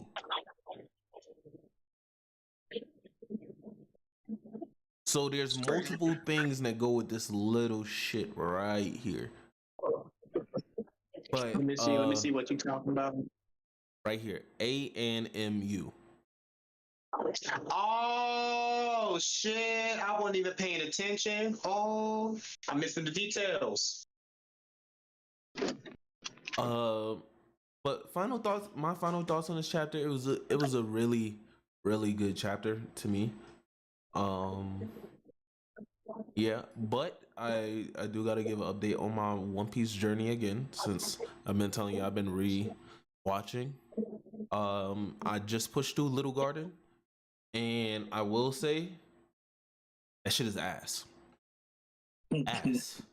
Ass. Oh my god, that shit was ass.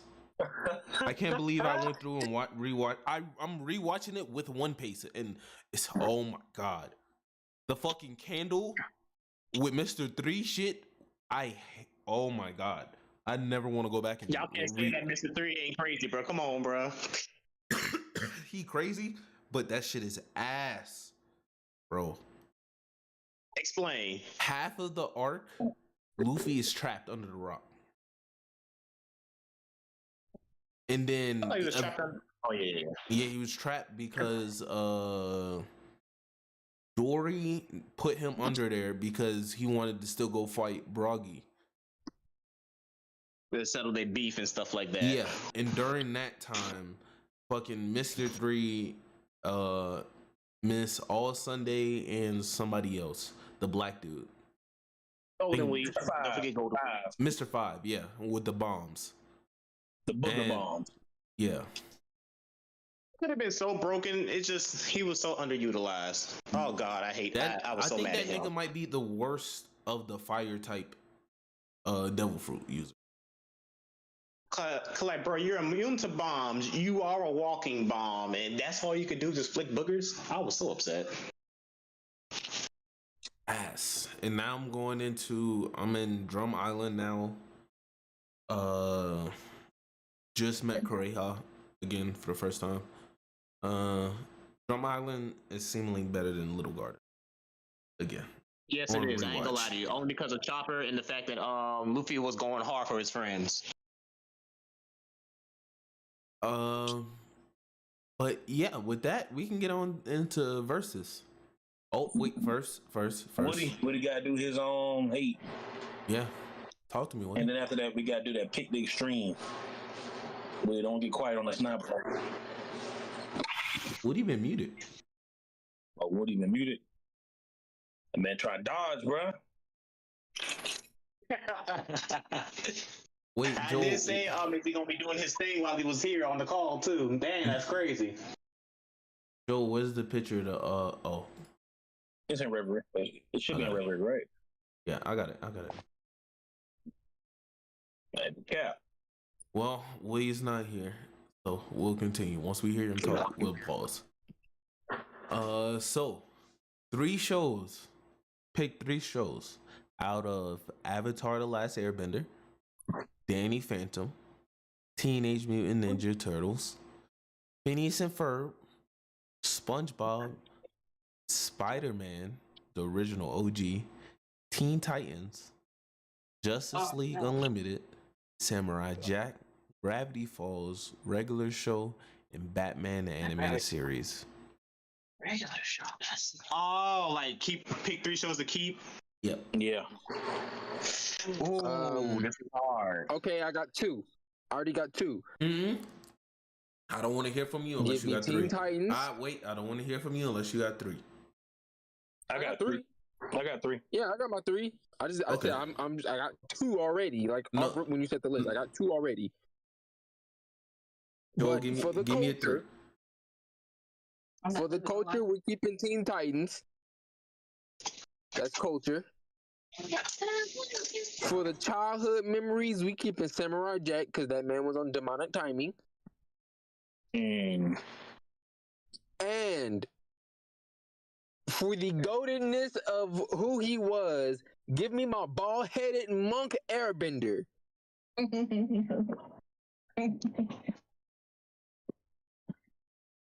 those are my 3. Okay. Joel? Okay. Me here 3. Teen Titans, Justice League, and Avatar.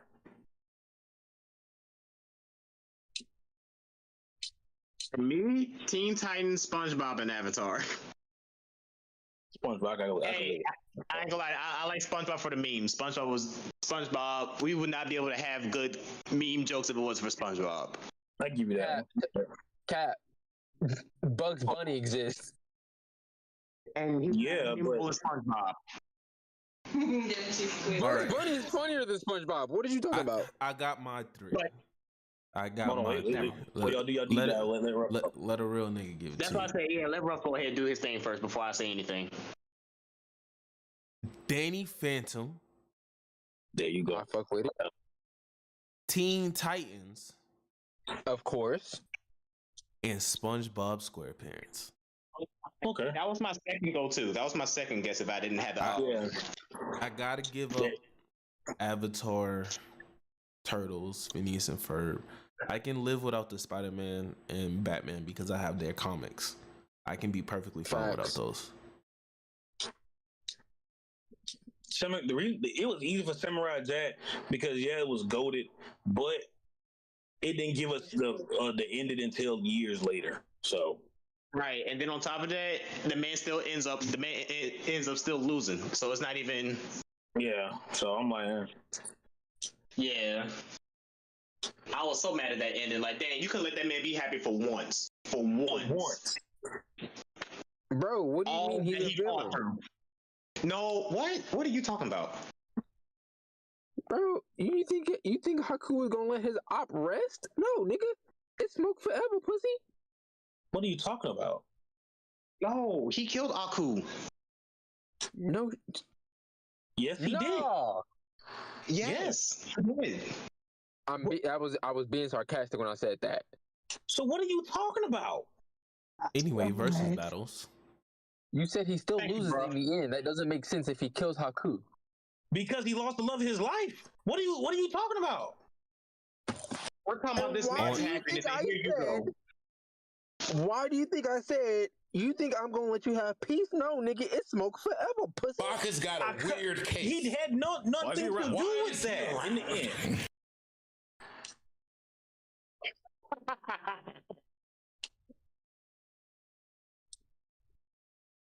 Oh my god, that will never get old. All right, Icus versus, is it Icus? Who's that? Dude from Eternals, the Superman. Oh. Icarus There you versus General Zod versus Homelander. That's good. Definitely all like General Zod. I don't know who Icarus is, but I do know Homelander, and I do know General Zod. I got my General money Zod, on General low Zod, def. unless somebody got some piece to back that up for Icarus or Homelander. General Zod, yeah. General Zod mid-diff, because that man is basically Superman but evil. Pause. I'll give it to you. Shamar, let me break it down to you like this. You have a discount Superman to your left. You have a discount Superman to your right. You have the equivalent of Superman in the middle. There's no other pick. Spider-Man There's versus no other pick. Deathstroke. Ooh, now that's interesting. That's You know what? interesting. Spider-Man. That's an interesting one. Spider-Man high diff. Mid-diff. You know what's funny? These niggas have actually fought multiple times, and it's hilarious. Spider-Man. I say I gotta Spider-Man go with- high diff because Deathstroke has tangled with the likes of people like that before, and fought multiple superhero beings. He even incapacitated Superman at a point in time. I'm gonna have to go Spider-Man only because His danger spidey senses. I said danger sense. His spidey senses give him that edge. no, even Deadpool has a problem dealing with Spider-Man. Yeah. Like when Deadpool is actually serious, he has a problem dealing with Spider-Man if he's using Spider-Fu. That's why I have to give it to Spider-Man. Joe, I know what you're about to say. I ignored it because I Hey, but stop ignoring my nigga Joel. The fuck? No, Nah. I know Jabbar been hearing me too. I'm like, when did these two niggas fight? Like, Zerka, how about you clarify? When did without a Deathstroke doubt, yeah. when did Deathstroke and Spider-Man fight? I said Deadpool, but the equivalent of Deathstroke. Equivalent. He's the funnier Deadpool version. is not the equivalent of Deathstroke. Joe, calm down, Joe. Don't rage. You got it, bro. You got it, bro. Thank you. How is Deadpool and Deathstroke the equivalent? Hey, you got it, bro. You got it. Just let it ride. I promise you, I don't feel like You arguing know because what? it's gonna You give know me what? You know what? Tef is fresh in. He got fresh voices. So Zerka, What's the argument?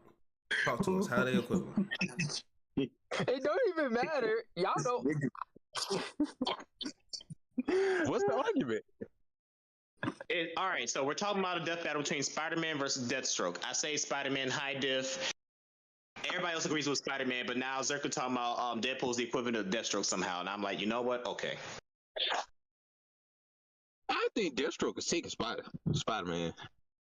You're I say out of I say Spider-Man high diff. It can go either or, but You're hey, out of your mind. Why? Y'all are wondering why I said that. It's not crazy. Deathstroke has fought people that's like Spider-Man and people that's way above his weight grade. Like I said, he even Again, incapacitated Superman. The problem with Spider-Man is his spider sense. Which we see can be thrown off. He Very can get hit with a misdirection and fucking get caught. It is very And rare. Deathstroke, Go ahead. Deathstroke is trained by Ra's al Ghul. That's cool and all, but that nigga is still taking the L to Spider-Fool. I don't think so. Spider-Man is folding that nigga. Like I said, my best defense for Destro was the fact that he incapacitated Superman. What? I see Deathstroke landing one shot in Spider-Man dome, putting him down. No, Spider-Man is like, even though we do be saying like these are straight up fights, but his agility alone puts him above Deathstroke. You don't think Deathstroke got the same thing? Deathstroke does have like increased agility and stuff, but I would say Deathstroke, me personally, I would compare Deathstroke's like speed, agility, and power more so to someone like Batman. And Deathstroke whooped Batman's ass on multiple occasions. I'm trying to find a one in Marvel that's comparable. Oh, easy, got you, Moon Knight. I thought Moon Knight more comparable to Batman. No, he said from Marvel. So Moon Knight. Well, I don't know too much about Moon Knight, honestly. Because Moon Knight, just like Deathstroke, is amped like to peak human, like that middle ground between like peak human, superhero. So they're at that peak superhuman physique. Peak superhuman physique, yeah. They're at that level, and they both have mild regeneration. But does Moon Knight have the skills and training that Deathstroke has? Yes. I don't think so. Yes. Because, and I also think with Deathstroke's sword, he has his sword that if it cuts you, you can't heal from it. I forgot the name of the sword though. Yeah. He does have that on him. But like, and it's a possibility he can get a couple blows with that sword on Spider-Man if he ain't fast enough. It's a high difficulty fight either direction. Yeah, that's why I say Spider-Man high diff because Spider-Man does have his fighting reflexes that can help him get the edge over Deathstroke. However, Deathstroke has fought people the same way, fought people the same in Spider-Man's weight class and above. Okay, but who's to say? And I still give the intelligence to Spider-Man too. Intelligence in like raw intelligence, yes. Combat intelligence, I might give it to Deathstroke. I was gonna give it to Deathstroke for combat intelligence because that man pretty nice with it. Yep, no. People have beaten Spider-Man fighting on a ledge. He beat Batman while fighting on the edge of a building. Hey, hold on. Let's not forget that Tombstone beat Spider-Man just by locking him in the back of an 18-wheeler, bro. Come on now. Nigga, he's bringing up this specific scenario every time, and I literally pointed out that Peter mentally wasn't there. It's all right, Stain. It's gonna be okay. Hey man, if you want to just keep caping for Spider-Man, I'm not gonna fight you and about that it. is one fucking irregularity comic that no Spider-Man fan even actually likes or even wants to fucking acknowledge. Because it's that's that cap. ass. Niggas love that Spider-Man story. No, they don't. No, they don't. I promise you, they don't. I promise you. I like the one where Spider-Man was shooting the web down what's his name throat Kingpin. It's all fun and games since Spider-Man stop holding back and punch Deathstroke fucking head off his fucking noggin. Pause. What was the comment? You right. You came back at the right time. Y'all know what time. We got to pause. I was arguing about. Hey, I was sitting here cursing y'all out this whole time. My damn phone was mute. Well, my computer was mute. I'm like, whoa! What y'all saying about Batman? Yeah, don't worry. You gonna tell us all about it. Yeah. Actually, since we here, Woody, since we talking about comics, go ahead, talk to us about Batman. Yeah. What y'all want me to talk about? Oh, hey, drag his name through the fucking dirt. You know what time it is. Thing I'm gonna say. I got one thing I can say, and it'll fix everything about the situation. Y'all know the new Batman movie, right? Well, not the Batman movie, the Justice League movie.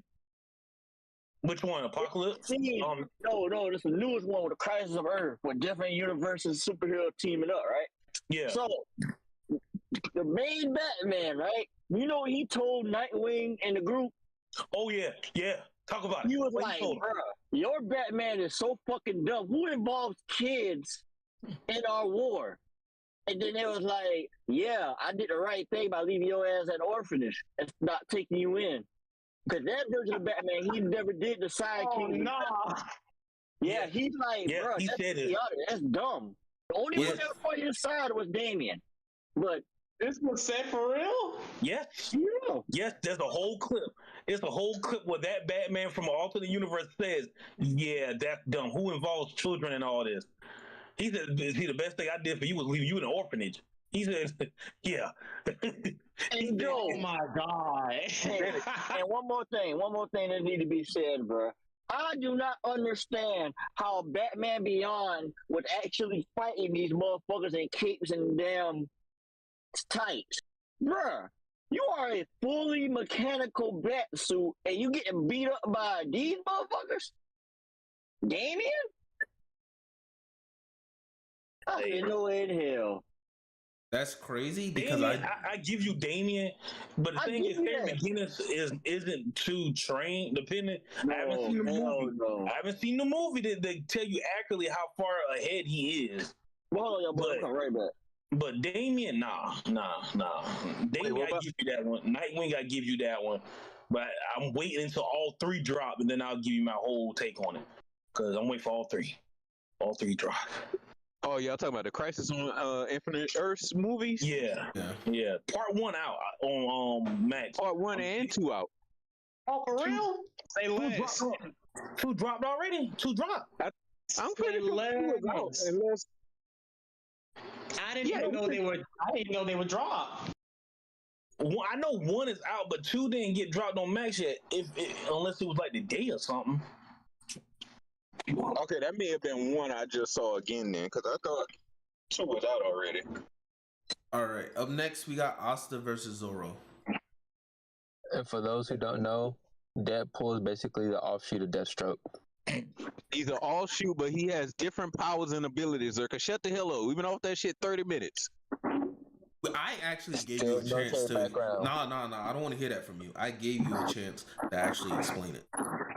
I was, and y'all told me to just shut the fuck up. So no. I said go ahead and explain. We all said go ahead and explain it. Oh. And the way you explained it was the worst way ever. That's why I said you got it, bro. We all said go ahead and explain it. And I said Tef has a new voice coming in, so it's fine. Go ahead and explain it. You didn't. We are on Asta versus Zorro now. I still got it off. I'm still happy. What? You got it. Asta versus Zorro. Asta. Zorro. I don't give a fuck about these two. Tef is picking Zorro. That's why I'm picking Zorro too. Okay. There we go. Are we done talking about that? We done. What his newest power? Oh shit, that was nice. He's really right. He's going against the strongest in the series so far. Who you talking about? Asta versus Zorro. Asta versus Zorro. But I didn't see Asta do anything past. So I don't know. Can I ask y'all a question? Who y'all think is the most experienced? Like who can actually win a fight by themselves? And the Black Bulls, not counting Oscar or Una. Wait. What are you not about to sit here throwing another fucking versus out of nowhere when we on one versus? Cause y'all talking about the dude I picked. That's why I say I hope they pick the same person. Hold on. I think Zorro mid to high diff. If you could give me some information on Asta. The thing is, in terms of physical strength, they're pretty much even. I don't think they are. I don't think they are. Really? I don't think they are at all. They're not close. They're not that close. I don't think it's him and the mask dude. In terms of physical strength, yeah. The mask dude. Y'all talking about the mask dude? No, we're talking about Zorro and Asta. Oh, Zorro, Oscar? Hell no, Zorro got him by a long shot. I'm sorry. Bro, Zorro. Oh, I'm thinking y'all talking about the dude with the mask. They both equally train, but I think Zoro got it. Yeah, Zoro got it 100%. I'm being the oddball. I like being the oddball. I like being the oddball. Nah, I don't think Zoro got it that easy. And hold on, I have kind of right. So we all agree current Zoro is stronger than Gear 4 Luffy, right? Yeah, I don't know. I want to say Wait, but I can't say it in my soul. Hold on, y'all. So y'all don't think Zoro's stronger than Gear 4 Luffy? No, I don't think so. Bounce Man is debatable, but I'm not so sure about Snake Man. Gear 4 Luffy that fought Katakuri. No. Okay. Why do y'all think Zoro is not even at that level? I'm going off the I don't know. Yeah. Okay, I'll take you out of it, Joel. I don't You're think out he of it. can do it because the reason why I think he can't do it is because with Katakuri, even his observation Haki couldn't see the movements of Gear 4 Snake Man. And Zoro had, and from what I see, I don't think Zoro can keep up with that kind of Snake Man. If Katakuri's future sight couldn't do Zoro it. proved he Technically, could he did. by being on a roof. Katakuri did. Wait, hold on. Let me counter Shamar. Zoro proved his speed feats when he was able to even be up on the rooftop. Luffy Gear 4 going into Wano wouldn't even be able to manage on the rooftop. Nah, he be just as good on the rooftop as Kid.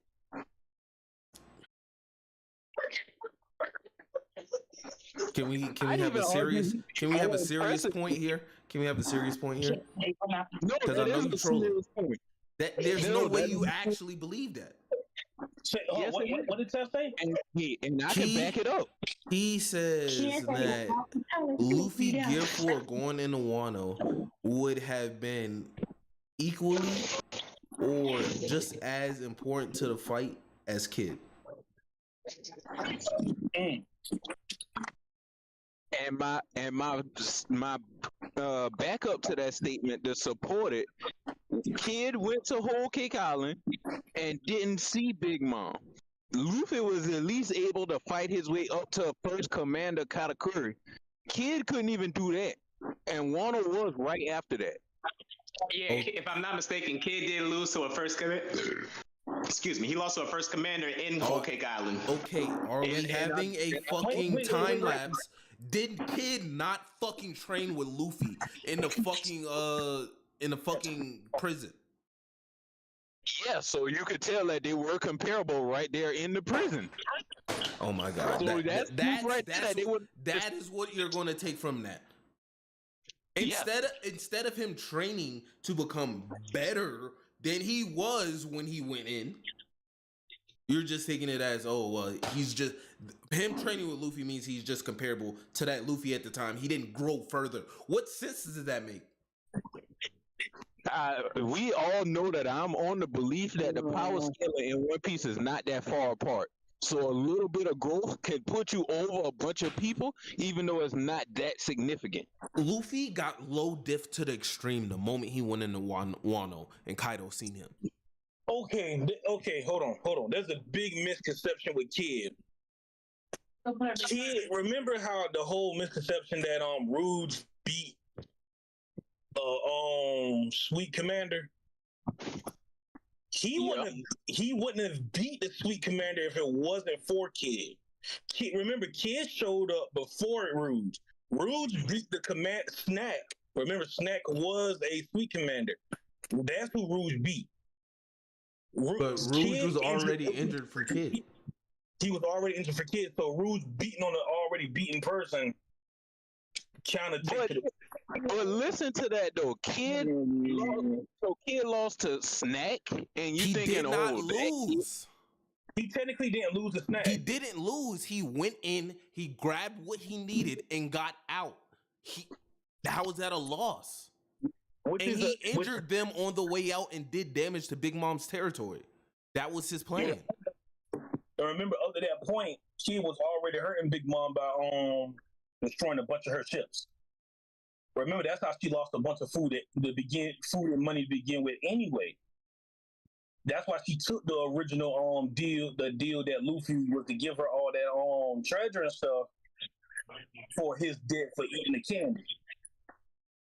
Tef, if Kid was comparable to Luffy and that went into Wano, why didn't Kaido Speed Blitz and Low Diff Kid, Law, Zoro, and Killer? Because he wasn't fully focusing on him. And was he still drunk? No, at the time, I can explain that. Because at the time, Kaido really wanted to see what they was like. Kaido said, they look like monsters. Let me see what y'all about to do real quick. And then, I ain't gonna lie to you, throughout the entire fight, Kid had the worst performance out of it because he didn't really do much towards Kaido. I get you.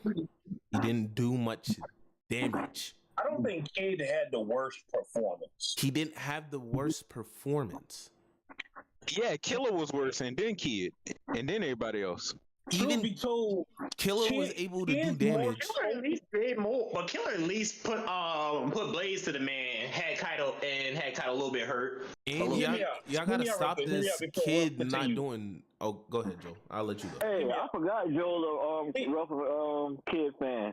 Y'all just heard him. No, it's not even about being a Kid fan. It's just but it's the point facts. That it's the consumption that Kid didn't do anything against Kaido. Understand, you forgetting a key factor in all this. Big Mom was there also.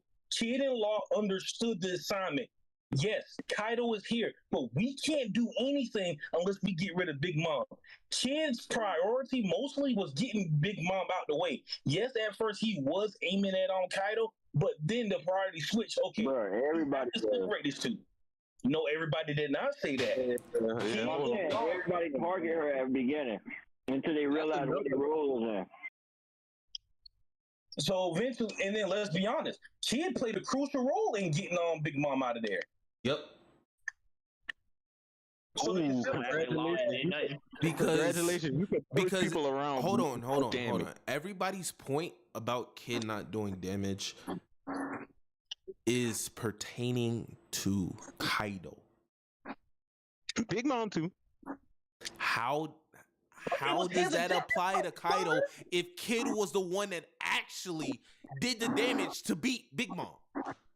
He didn't do damage to beat her. He pushed her out of a ring. That's not doing no damage. What? She definitely said herself, like, this ain't enough to stop me. Like, if this hole wasn't here, I would get up and just walk through this shit.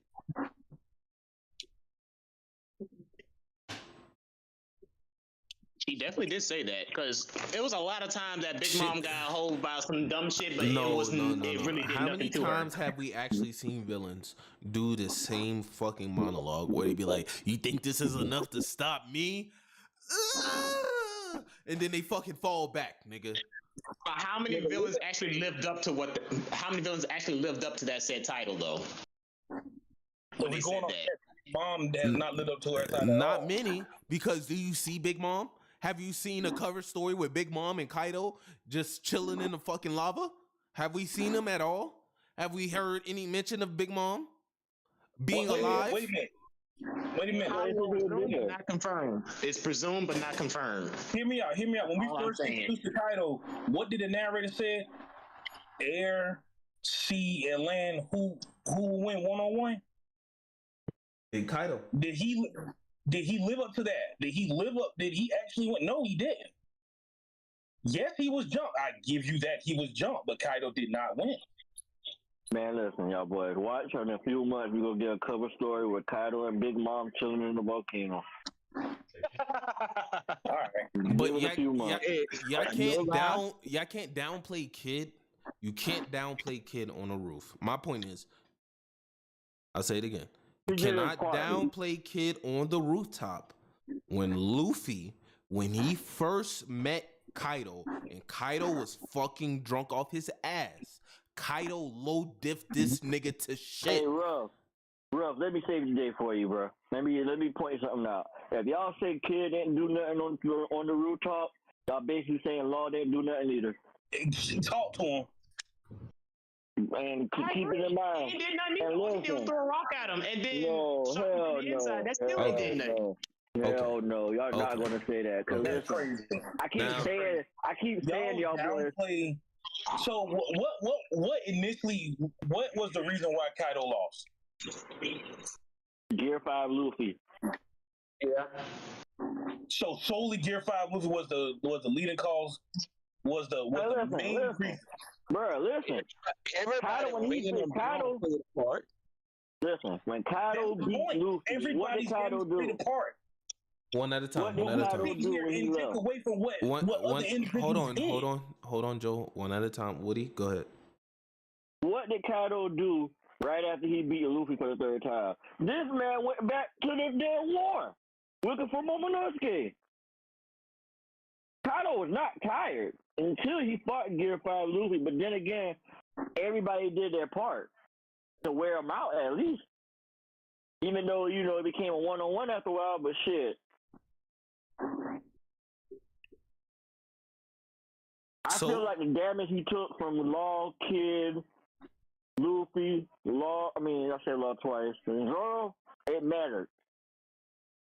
Okay, so let's go back to the original point. Do we think Kid is stronger than Gear 4 or Luffy? No. And the original point was Zoro. Yeah, that's the original point, but I want to stop there first. That was the second point. So you believe Kid and Law, with their awakenings, are both weaker than Gear 4 Luffy? Okay, I didn't think about the awakening. I'll get them damn near close. And I say yes. Hey, hold on. I say yes because is Kid or Gear or Law with their awakening beating Katakuri? Yes. Yes, I can see it. Yes. I cannot see Kid beating Katakuri. Me either. Does Kid even have the hockey to damage him? Kid, he can do it high diff. Does Kid even have the hockey to damage him? What do you mean hockey to damage him? Using hockey, not having enough hockey to damage people didn't become as much of an issue until Wano. Luffy was able to do regular Conqueror's hockey. Ray already said that having stronger hockey will be required for your for opponents because people are very I get you. But Luffy at the time was using basic armament hockey. Until we also found out when Rayleigh said that armament hockey comes in different colors. What was Katakuri's when he was fighting? He was using. Hold on. Yeah, hold on. Yeah, hold on. Hold that. Katakuri wasn't using Conqueror's Hockey Infusion. I didn't say he was. That yes, but you're pointing out about what hockey he was using. Conqueror's Hockey was going on during the time, but it was only aura. Yeah, but at the first time, his armament hockey was blue at the point in time when he was first scrapping with Luffy. Yes, and then when they first began taking the fight seriously, his arms and his armament hockey was black and red. It did not change what type of armament hockey it was. It was still basic armament hockey. It wasn't Conqueror's Hockey Infusion because we didn't even hear armament hockey, bro. We didn't even. Hell. What the fuck is playing? Listen to me now. Listen to me right now. Hold on, Woody. Woody, hold on. We didn't get Conqueror's Hockey Infusion at all until Kaido. That was nowhere to be seen of, nowhere to be heard of until Kaido. We didn't get internal damage until Wano and Kaido. So go back before that. The same type of hockey that was being used against fucking Doflamingo was still being used against Katakuri. Have we seen Kid use armament hockey at all? We know he has armament hockey. What the fuck? SBS's, nigga.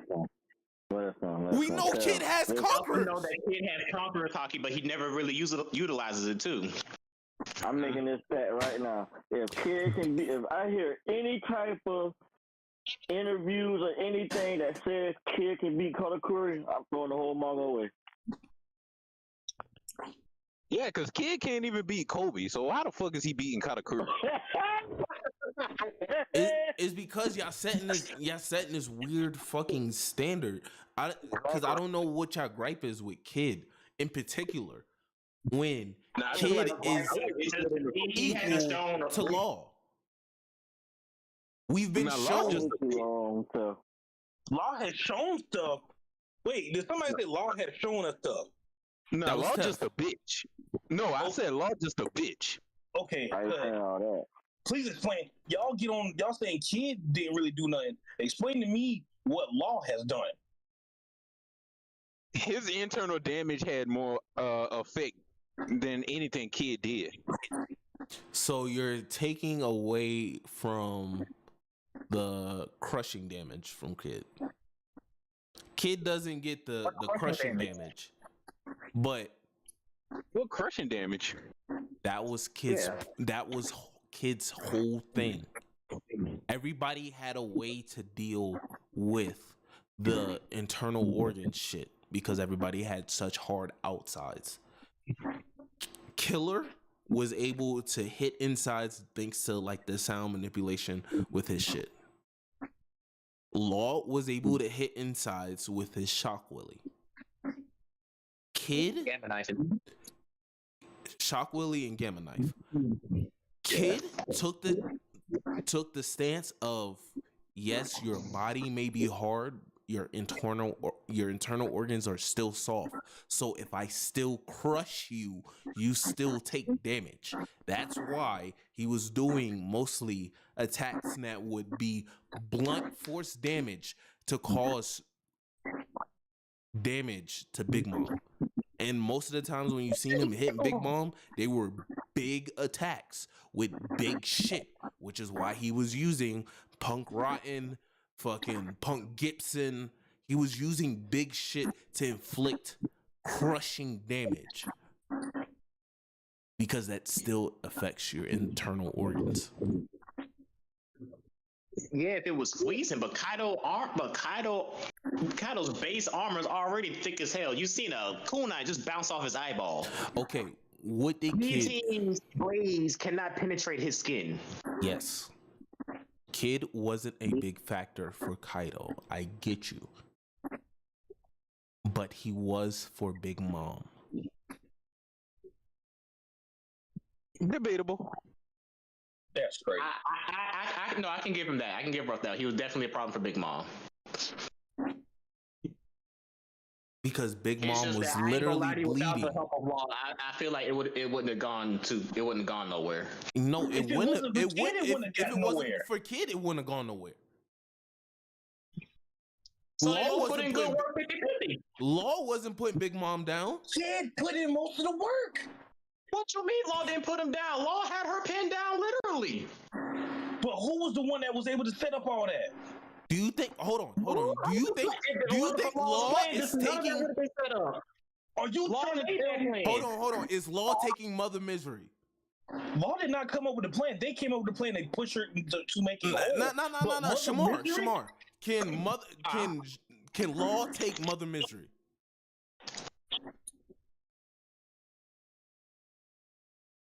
I think he took a Thunder Bagua, so I don't see why not.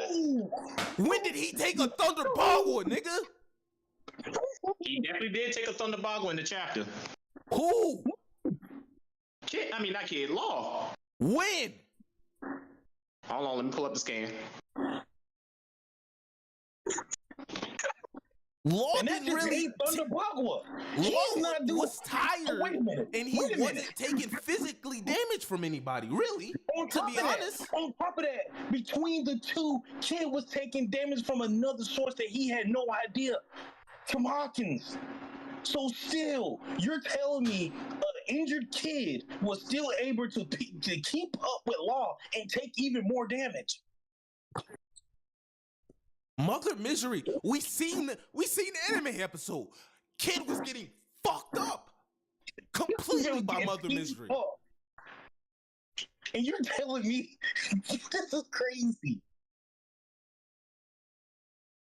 Niggas was laughing. That was y'all weak to laugh at Kid. Y'all was like, oh, Kid was getting his ass beat. Kid was getting his ass beat by Mother Misery. But I think Kid has shown he could take that and live. I don't think Law tanks that and lives at all. Hear me out. Doflamingo whole thing was shoot this man with lead bullets. Because of the sickness that he had from before. Still put this man out. You got that fruit and you still taking it from lead bullets. Bruh, you got one of the most OP devil fruit. You know, anybody just taking regular bullets to the head like that. I mean, to the arm and chest like that. Like, do you understand what it feels like to be shot? So you're saying hold on. You're saying bullets is more damaging than Mother Misery. Yes or no? No, that is not what I said at all. I'm saying if you was pinned down on the ground, I'm pretty sure a bullet will hurt you too. But we're talking about Kid in this instance. We're talking about Kid and Law. I ain't gonna lie. Hold on. We've been talking about this one fight. We've been talking about this one shit because we back on this shit. That's fucking crazy. Because we back on this shit. When actually, Shamar, tell me, when did Law tank an attack in Wano? When did Law take an attack in Wano? Mm-hmm. He took a Thunder Bagua. That's what Shamar just said. He definitely. I don't remember nothing. Tef, you can't. From Big Mom. I don't want to hear Tef saying rely on Shamar because Tef, you would know when he took that Thunder Bagua. When did he take? Would. Exactly. It was on the rooftop when they was fighting. It was like before. It was before Zoro had to block the Conquest of the Sea attack. I don't think Law took any attack from anybody on the first part of the rooftop. Outside of that first one to dodge, I don't think he took an attack after that. Law didn't take any damage, really. He was just being tired. Kid was taking all the damage from the Big Mom fight.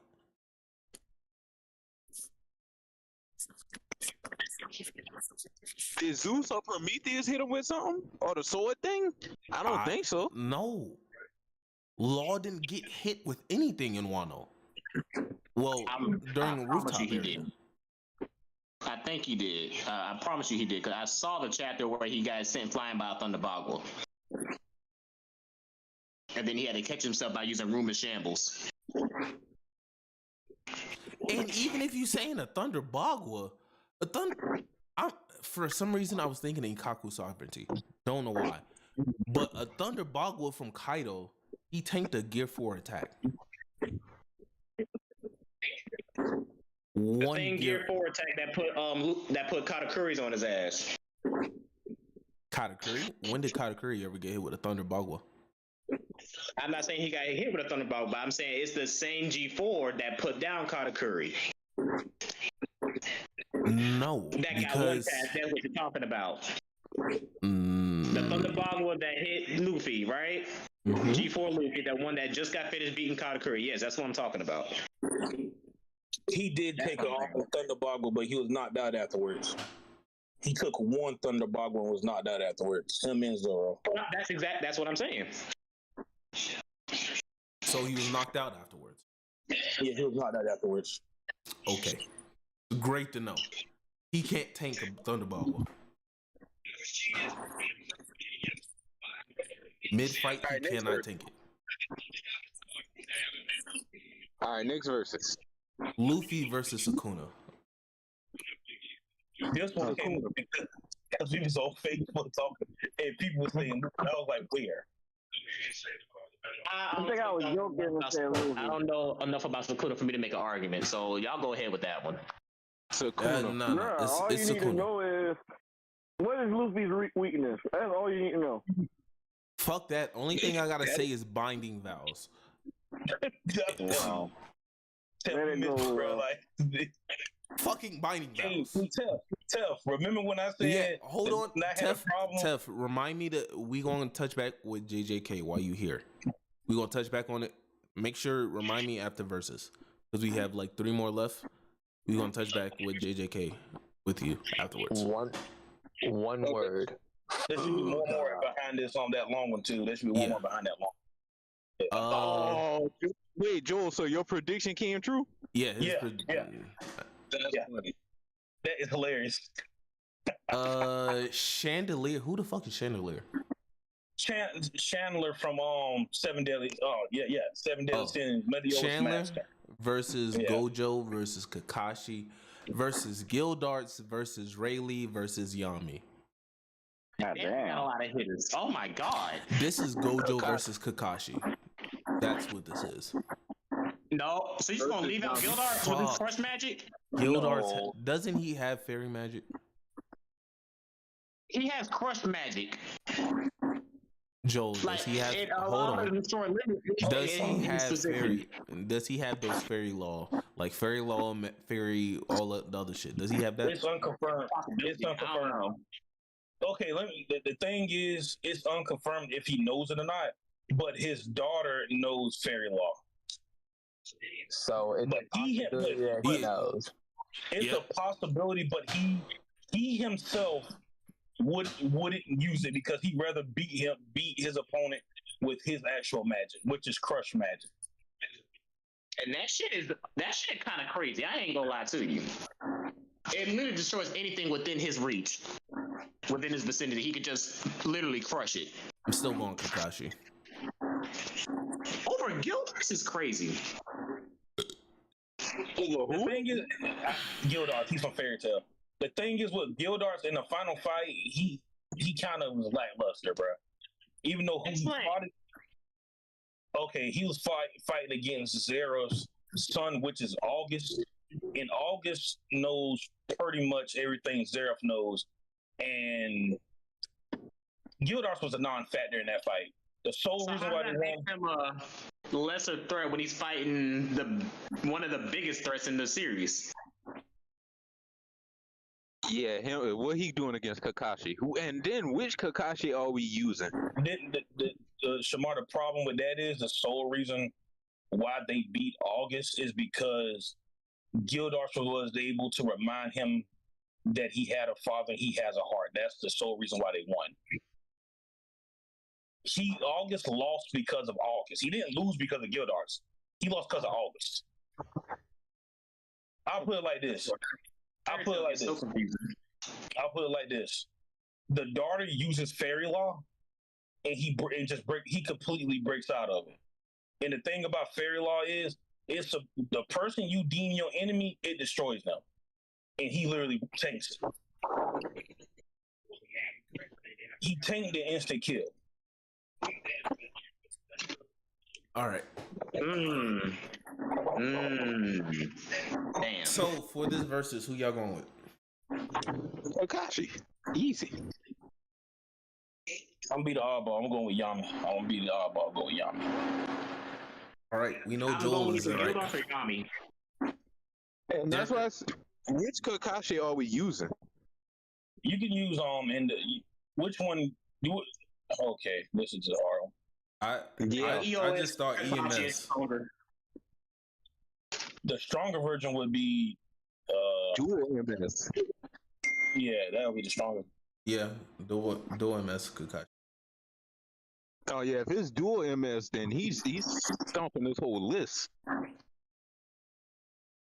So up Give next, me Chandler because fuck it, we ball. Eren Yeager starts. They just ignore him. Eren Yeager starts the rumbling and runs the gauntlet. First gauntlet is Demon Slayer verse. Clear. Wrong. Hey, y'all want to hate this? Oh, yeah. Hey. He's not clearing Demon Slayer. I'm sorry. He's not doing it. I just stopped at round 1. Oh shit! Let me hear this. He's not clearing.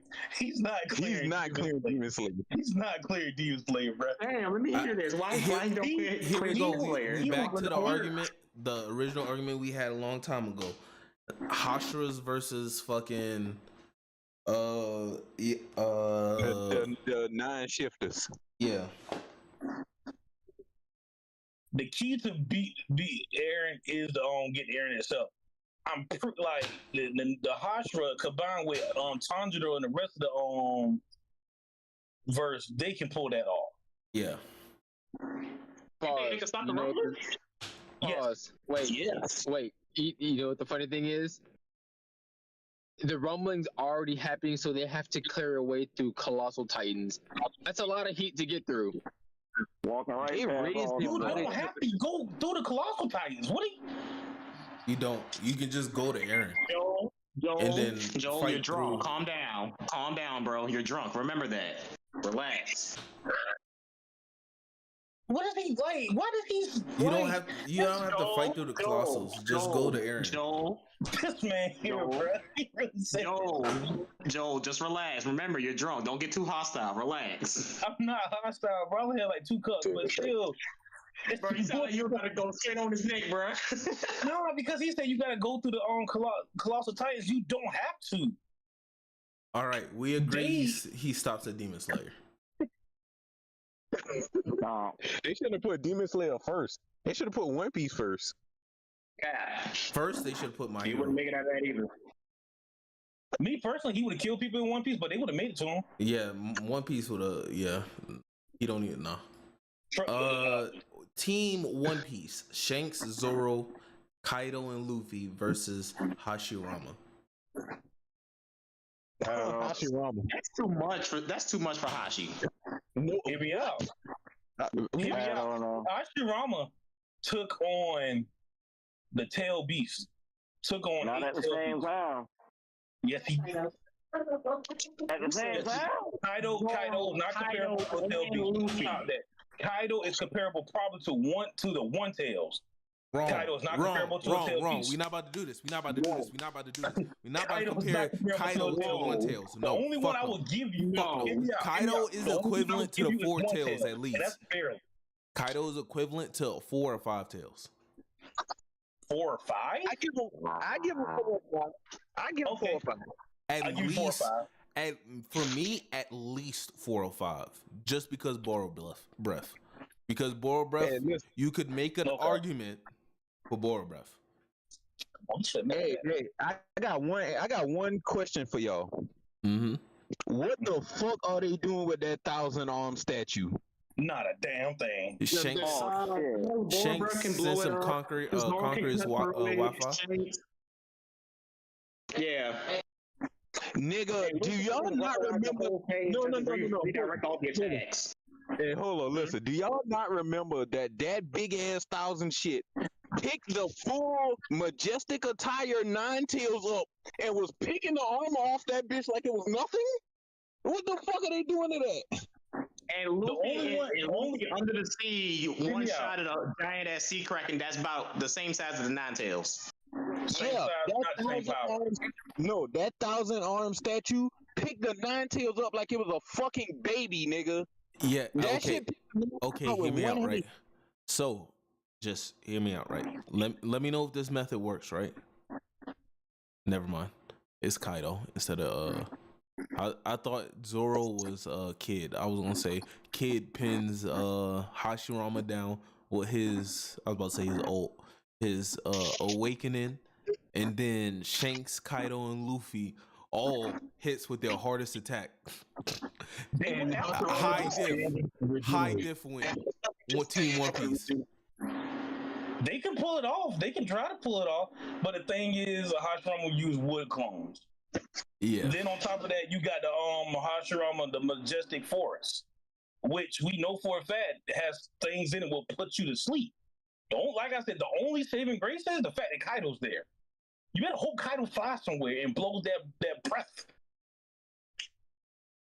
Nah, imagine Luffy just turns all the gas into like laughing gas. That would be funny. I know. We ain't seen him turn nothing into nothing outside of rubber. It's hard to with Luffy. It's kind of like hard to limit him. You can't put nothing past him. Now. That man could create goggles now. Come on. Just because you can't put nothing past Sukuna either. No. We can't just give him shit just completely outside of the realm, like him changing the chemical composition of shit. Come on now. Bruh, What you mean? He created goggles. He created goggles out of nothing. Grab lightning as a giant. None of that is the same as changing regular gas. Okay, he turned basic gas into physical goggles, nigga. I was mad it was goggles. I ain't gonna say it. Is that wrong with me? I was mad it was goggles. I like the goggles. I did like. I wish it was a cap. He turned a tree into a large baseball bat. I mean, that's something you can do and explain easily. Where you get the fucking paint from, nigga? I'm about to say where that paintbrush came from. I didn't see that part. I'm not gonna lie. Until it's animated, I'm not sure. Because they are on Egghead with a whole bunch of shit. That paint could have just been there. Paint? So it was paint sitting on the ground by Luffy, and Luffy was like, ooh, dip. Listen, in Gear 5, I'm not putting it back. The most absurd thing in One Piece. Let's not act like that. If it's Gear 5 Luffy, I'm not putting it past him if he did do something like that. Don't get me. And this ain't me discounting Luffy. I'm just saying I wouldn't put it past him if he did something like that. Hear me out. My biggest theory is Luffy. From my understanding of that panel, he used hockey as paint on a paintbrush.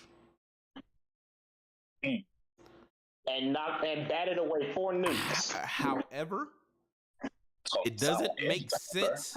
But in my terms, when I seen the bat, it looked like it was hockey and coated. So I think he used hockey to paint the bitch. So he used hockey as paint. And where the paintbrush come from? The paint that was on the ground. Again, where would that paint come from? Who's just gonna leave paint sitting there? Egghead, it's a shit just sitting around. That's why he said he's waiting for the actual episode to drop to make that assumption. We'll see. We'll come back to it then. But right now, Hashira wins mid to low diff. Even if Team One Piece wins, it's extreme high diff, and it's not. They probably win 3 times out of 10, maybe. 2, maybe 1 time out of 10. I ain't even bring up the Nerf version of this motherfucker holding the 10 tails down. Oh my god. All right, up next we have Gojo with every curse technique versus Meliodas fused with the 7 deadly sins versus Natsu with all of the Fairy Tail Guild versus Asta with all of the Grimoires plus infinite mana. I want to say Meliodas only because of the fact that one commandment, the one that sits you down for anybody that has a direct anger towards you or they're trying to have a direct motive towards you, you just stuck there. Yeah, Gojo doesn't have hate towards anybody, so that wouldn't affect him. Yeah, he's too enlightening. I'm going with True. Hey, I ain't gonna lie. I mean Natsu. I'm going with Natsu. Gojo with I'm going with Gojo with every curse technique. I'm going with Gojo every curse technique. I'm about to go. Yeah, now I'm thinking about it. I may have to side with Gojo this time because I forgot. Simply, he still has curse speech. He got Shrine, which is an insta kill. I was gonna say they just not gonna get past the infinity. Shit, they got to deal with Maharaga, Shrine, Rika. They got to deal with fucking idol transfiguration. They got to deal with black holes. What is Asta doing? Actually, side note, Asta versus Maharaga. You really want to know? Maharaga. If we are talking about everybody within the Fairy Tail Guild, that means Natsu No. Just take Asta, just Asta by himself versus Maharaga. I'm trying to explain because this goes into what's added to him.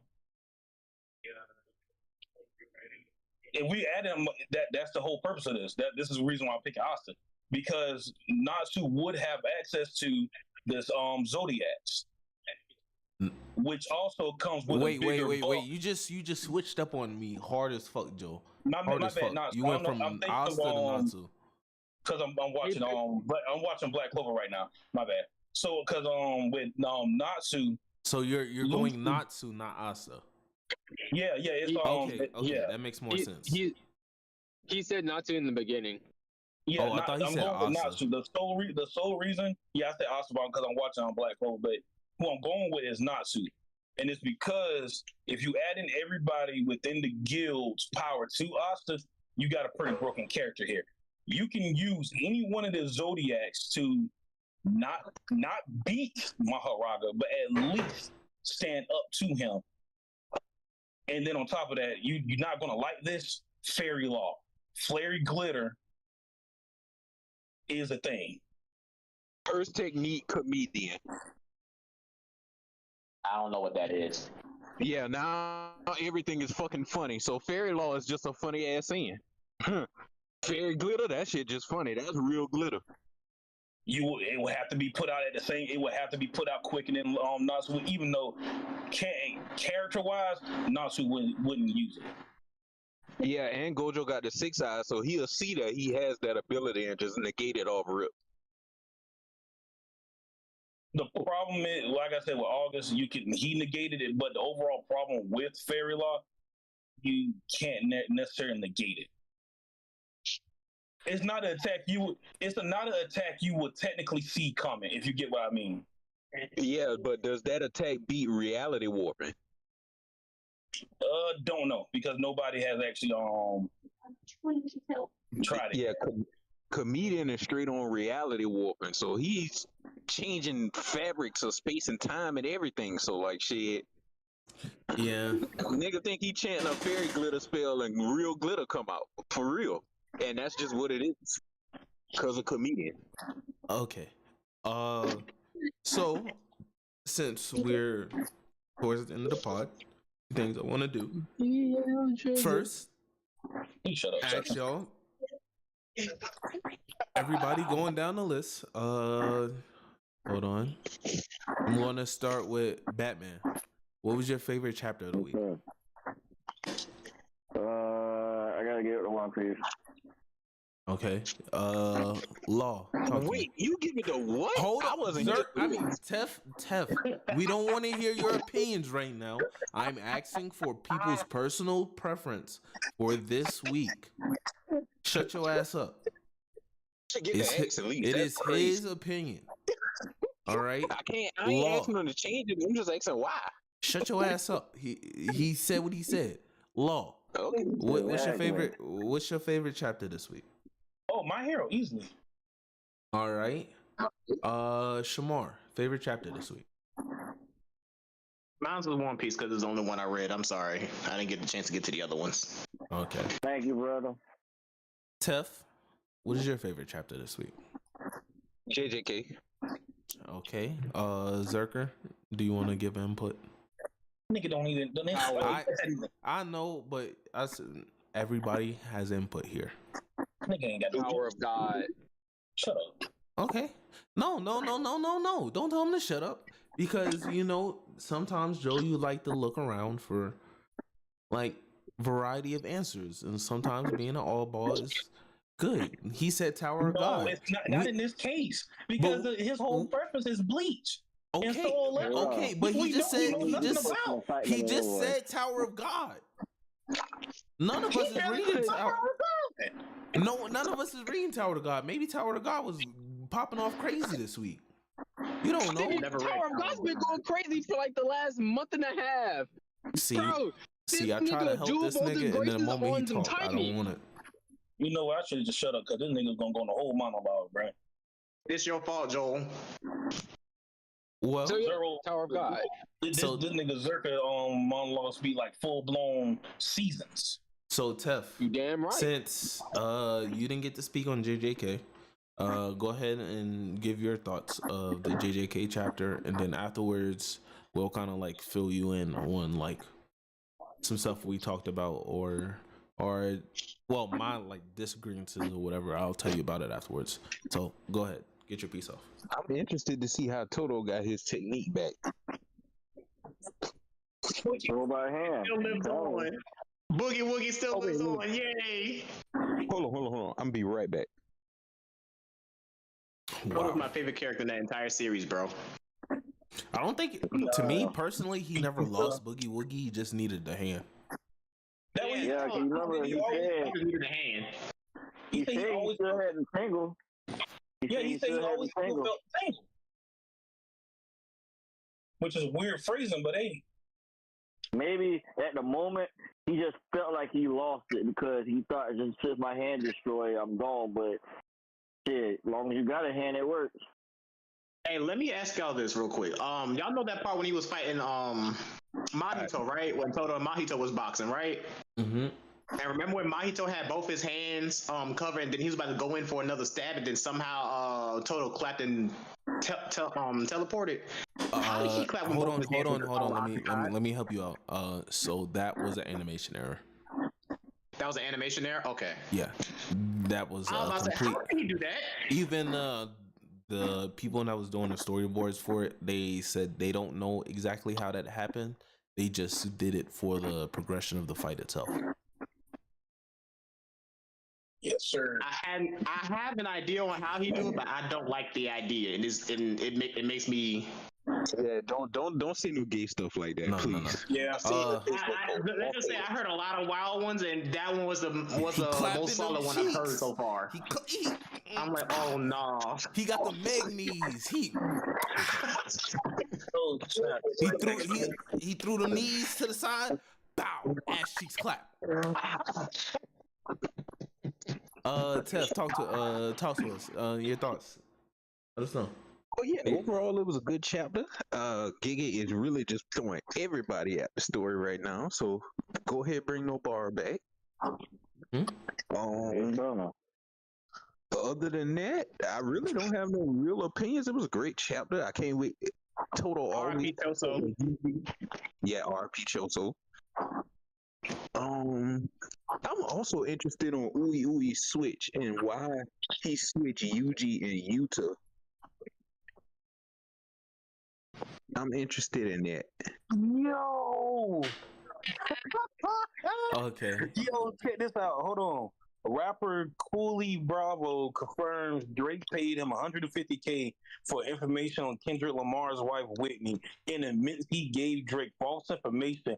Also, Cooley Bravo says he laughed when he heard Family Matters. Oh nah. Oh, this Drake. Oh nah. He down bad. Drake got the Drake. I don't trust nothing nobody say no more because it seemed like No. Tef, you missed it. You missed it. We did a segment. I'll show you. Have you seen the Ebony Prince shit? No. Okay. What's that? Drake is fighting the Riddler, nigga. I will explain it to you afterwards. The Riddler is after Drake right now, nigga, and it's bad. It is bad. And he needs Batman. I will show you afterwards. I don't think Batman can help this nigga. I don't know how this nigga got beef with the Riddler, but this nigga got some crazy beef. I'm about to say, well, who the fuck is the Riddler? Yeah, that's what I'm saying. Hey, once I show you the tweets, nigga, you gonna understand. But oh, never mind. I seen you them talking about the tweets that you're talking about. Yeah. It's a lot more shit with that.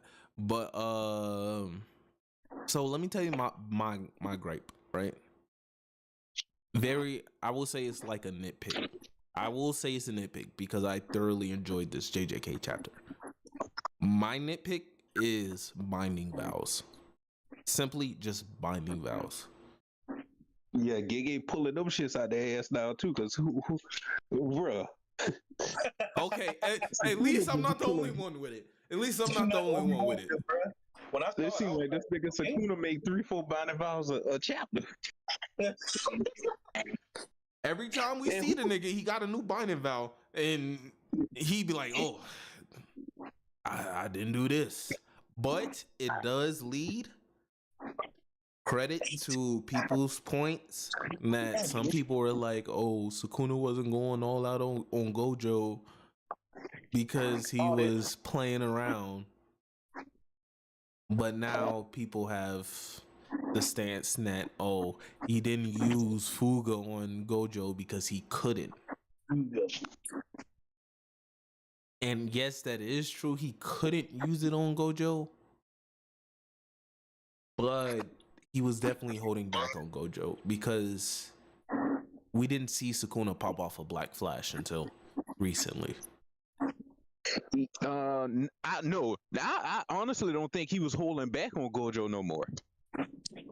Okay, so you're an opposite end of it.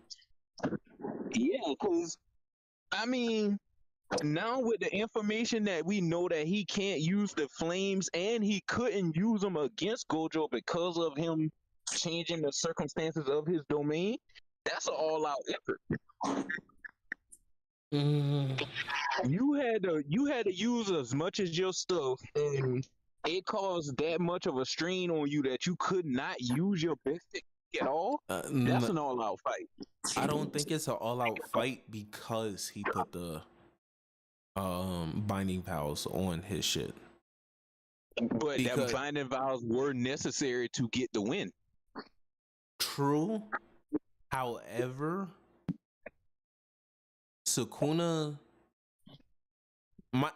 because from my perspective, is even like if you say Sukuna was going all out, air quotes, you still can't say that because he didn't hit a Black Flash in that fight. Because for me, just because of the stipulations of what a Black Flash is and how it takes an immense amount of like effort from the side of putting out the output and like being not meticulous but being in that zone mentally, since Sukuna wasn't in, or at least trying to get in that like peak zone, I don't think it's an all-out fight. I would say it was a high diff fight against Gojo, but I wouldn't say it was an extreme diff fight against Gojo. The only reason I would fight against that is because you could be in the most intense zone possible and still not hit a Black Flash. It's not up to you, regardless of how hard you trying or anything. Yes, that is understandable, but we also pointed out the fact, well, not we, but Gege pointed out the fact that there's other factors that comes into it with being in the zone. But when we did see Sukuna try to hit a Black Flash, he did immediately, and he did it against Maki, literally like first hit against Maki. That wasn't him intending to do a Black Flash. Yuji is the only person we've seen throw a Black Flash with intent. He's the only one. That's true, but still, to me, I don't feel like Sukuna felt like he was on his last legs until recently, once he started losing arms and he wasn't able to do like the world cutting slash again and stuff like that. But you could also argue that he needed the Maharaja help to even be able to do that world cutting slash to take Gojo out. Yes, he did, but however, he also did point out that he was learning how to do it during the fight. No, he did not. When you point that out? Yeah, he pointed out that if it wasn't for like Maharaja like doing all the shit and watching and analyzing how Maharaja was adapting to Gojo, then he wouldn't have been able to come up with the world cutting slash. And his whole point of that fight was trying to figure out how to pull that off. Yeah, and without Maharaja, he would not have been able to do it. Yeah, he wouldn't have been able to do it without Maharaja, but that doesn't mean that like he was. I don't think somebody's going all out if they're trying to do a training arc during your fight. No. That was not a training arc. That was a legit fight where he just had to come up with a way to kill a man in the middle of the fight. That wasn't a training arc. He took permanent damage from that fight.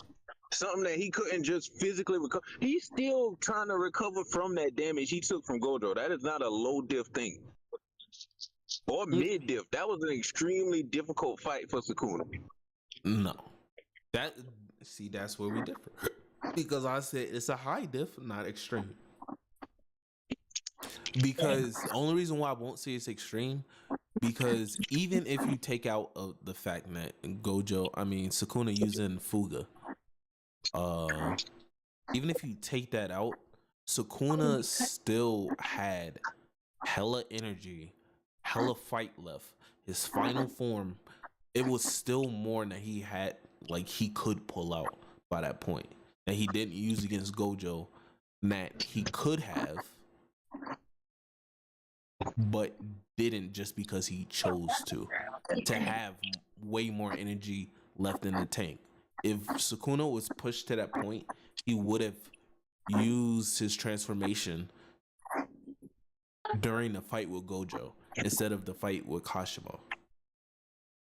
No, the only reason he used the transformation in the fight with during Kashimo was because of the damage Gojo did to him. Yes. And the reason he didn't bust out his original form against Gojo, because if Gojo did some damage to him with his domain, which if he didn't have Maharaga, that's an instant problem. You forget, without Maharaga, one domain clash and it's wrapped for Sukuna. Like that second or third domain clash, he would have died. Gojo caught him in the domain and knocked him with a black flash, and what he did, pass out.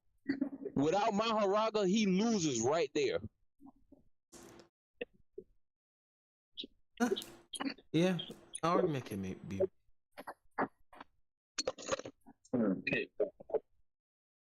That's why I said it was a more difficult fight than Gege led on in the manga. I can take that. I definitely can agree with that. Because he made it seem like, Sukuna wasn't still trying, and Rame come back up. Oh, y'all still ain't making this nigga try. Oh my god. 3 chapters later, this nigga bloodied the fuck up, beat the fuck up. Oh no, he still ain't trying though. Alright, though, Rame. Get this nigga dick out your mouth. It's done.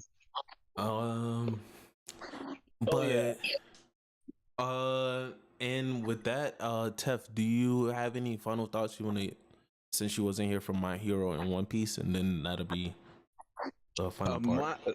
About time Horikoshi drop a GOAT chapter, bro. Horikoshi been giving us mid for like 2 months. Facts. So about time we got a good fucking chapter.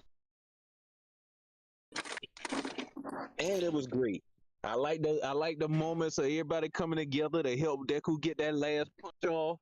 I'm still gonna be pissed if this nigga in the series with no quirk, no abilities. Just character. I'm gonna be pissed. All that for no quirks, like, bro. It's like, bro, are you serious right now? I need Shigaraki to get his consciousness back and at least give Deku his one for all vestige back. Yeah. How you feel about One Piece? I get sick of fucking Oda jumping back to everybody every time Vegapunk say one goddamn fucking sentence. Bruh, that shit fucking dumb. I don't need to go around the world and see everybody gasp over one fucking line, bro. That shit annoying as fuck. Tef, is that a major complaint to you, or is it like a minor complaint? That's a major complaint, bro. It's been like that for the past 3 chapters. Okay, what would you rate this One Piece chapter? It's been 3 chapters since the broadcast started, and this nigga has said 2 things. The world was sick, and Joy Boy came from Elbaf. Okay, Tef, what would you rate this? I mean, what would you rate this chapter of One Piece out of 10? 3. I keep trying. I'm trying, bro. I'm trying. Gold, bro. It's golden for that one, bro. That's hilarious. But that's a fact, bro. Y'all won't get tired of that shit. I swear to God, this nigga cares nothing. This nigga cares nothing for lore at all. This nigga cares nothing for lore, and he just wants to fight. This is That's why. what I This is have why concluded. it's hard to talk with the man.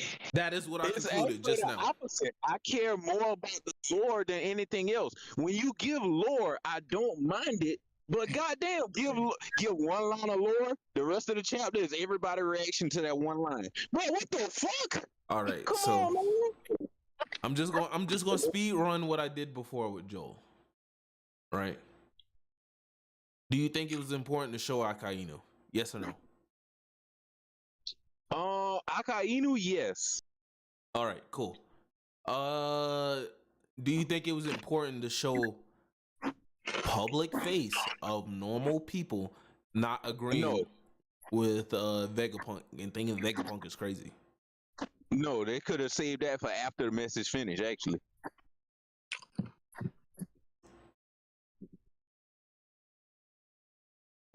So it coming before or after, does it matter, nigga? Yes, for the pacing of the story, nigga.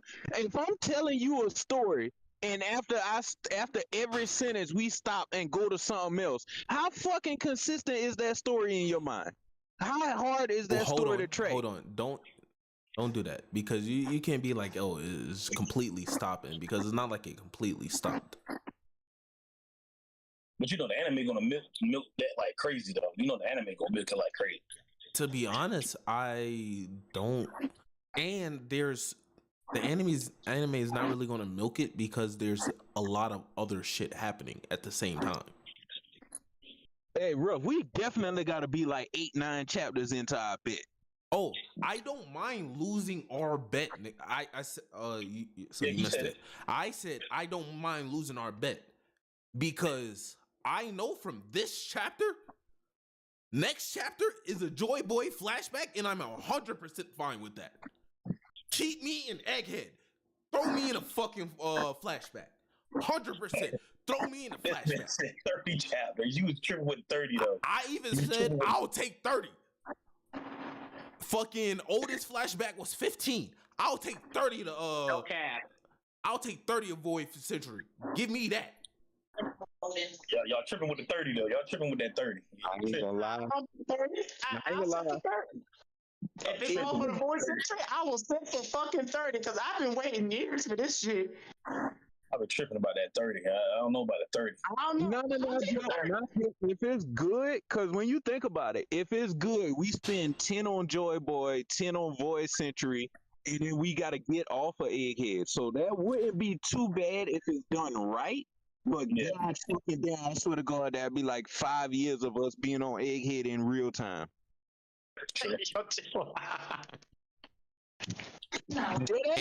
we've been on Egghead for 2 years already. Okay, Tef, hold on. We're gonna continue down this, right? Do you think it was important to show Iceberg? No. All right, I have a strong counter for you.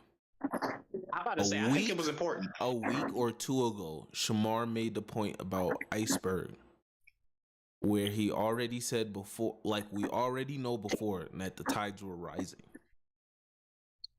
That's why Iceberg is important, because of his statement about already knowing about the water the water levels rising. But this being completely different from that adds another layer to the Mother Flame and this whole conspiracy of everything flooding.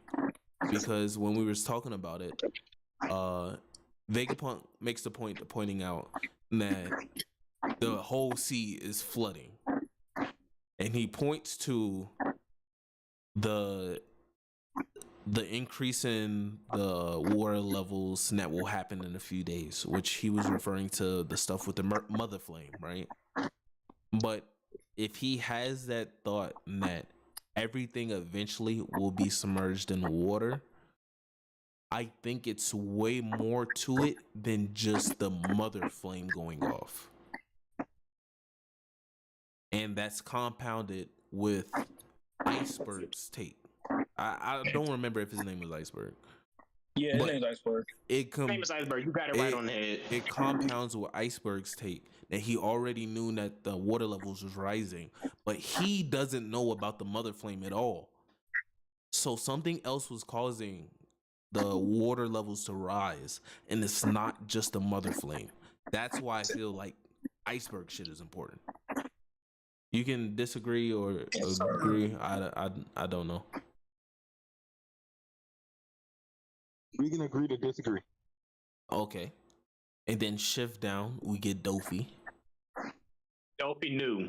When do we Dofi? Every time we see Dofi, we get like perspective from celestial dragons. To be honest, and he's and with this, to be honest, it would make sense if within a few chapters we see a cover story or we find out news that Dofi's been moved. If we find out Dofi's been moved, this is also important. But we can't just toss it away now just because it's a reaction. But it's very important when it comes to inmates at Impel Down and the people that's still there. And that plays a role where with what's going to happen to Impel Down, those prisoners and stuff like that. And that could also come around and be flipped again, and Blackbeard get a hold of them, get a hold of them or something. But we don't know. But and then continue down from there. From Dofi, we get the Fishman perspective, where we find out where they. And to be honest, if I'm the Fishman, I'm throwing a fucking party. I ain't say this earlier. If I'm a Fishman, I'm throwing a fucking party. Fuck these niggas. To be honest. We going crazy. Let the sea level rise, nigga. Fishmen running this bitch. They got the strongest weapon literally on their side. We running this bitch. They literally run the fucking sea. The fishmen are good. Numbers up, nigga. All my niggas fishmen, we eating good. Fuck the land, niggas. Hey, Ruff, my wife came up with a theory. What if Emu is a fishman? I don't want that. I can see it, but I don't want it. I don't want that. I disagree with that. And then continuing from there, we see the Marines on the outside about to panic, which I will agree with Tuff is like a useless panel, but it's information. It's give or pass. But then besides that reaction, we're seeing the fights. And then from there, you move to Smoothie, which her panel is just chill. Smoothie is trash, bro. Smoothie, no way. Like her. Hold on. Smoothie's panel is literally just to acknowledge the fact that the sea level rising. What he's referring to is the same thing as the mother flame going off. To me, this chapter, even though you say it's trash, I feel like this chapter alone is extremely important for what the future will tell for One Piece. No, go back over the top. Those lines that Vegapunk said are important. Everything else around it isn't that important. Like, okay, showing Akainu was important, but what did it really accomplish? Hold on. See, we talked about that too. So with Akainu, Joel had to take that, which was like kind of compounded from all of us. See, this is why I should have been here before everybody gave their tape, so y'all could piggyback ideas. Yeah, it was a really good discussion on One Piece. So for Akainu, the point Joel brought up was how Joel, what did you say Akainu's justice was? It's thorough justice. Hold on. Thorough. When he read it, it's thorough justice. Like regardless of who you are, justice will be handed out. Joel's point about Akainu was that even though we see Akainu as a bad person, overall, all of the admirals are justice based. We might not agree with their methods, but they are good. Akainu may be seen as a bad person because he killed Ace, but he is a lawful good person. So Joel's take is that Akainu, this whole time, he is not against this information coming out because he wants he's in the same position as Garp, to where he doesn't like the Celestial Dragons and he wants them to be caught up for their crimes. There's different ways to take Akainu just being quiet, because even with the Japanese kanji on the side, it's like he's doing a deep sigh out after hearing that noise. So it gives you a perspective of Akainu to where like a different perspective, because up until this point, I would think a lot of people would just see Akainu as a direct opposition to Luffy, where he's 100% on like Celestial Dragons and the world government side. But with Joel point, it does make sense that Akainu truly, after being in that position, he learned some stuff and he doesn't like the Celestial Dragons, because we have seen a change in Akainu's, I would say, character after the time skip. All right, so I got a question for you real fast then. Okay, talk to me. You got all of that from seeing that one panel, or these theories that you had before seeing him in that panel? Theory I had before. Joel had that theory before. But me personally, okay, I stopped on it because like I felt that it was important, because like Akainu just being quiet, hearing this information, and just his facial reaction is mysterious because of the person we know Akainu to be, being like a fiery head type of nigga. He was gonna be irate. Yeah. But this is different from what we've seen before from him.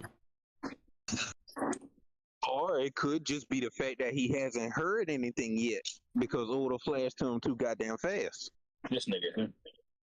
But we don't know.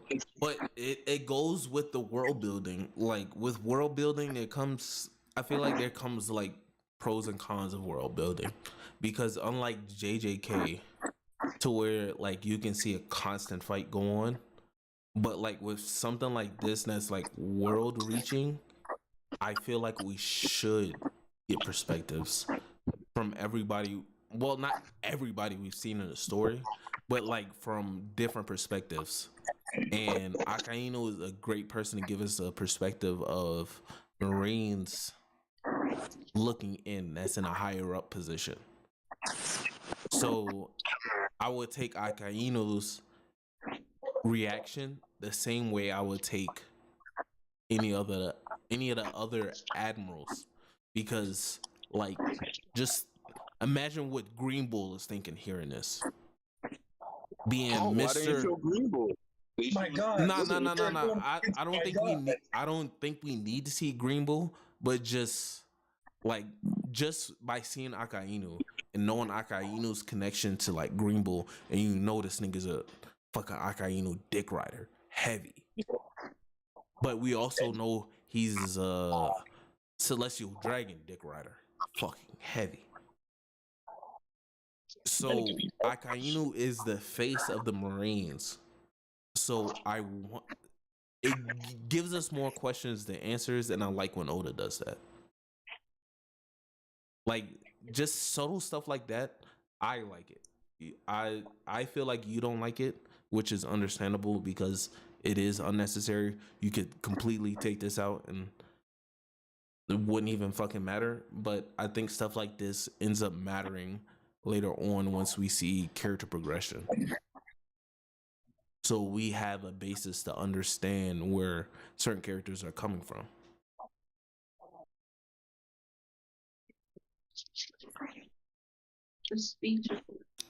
And to also add, most people in the anime don't get to see cover stories.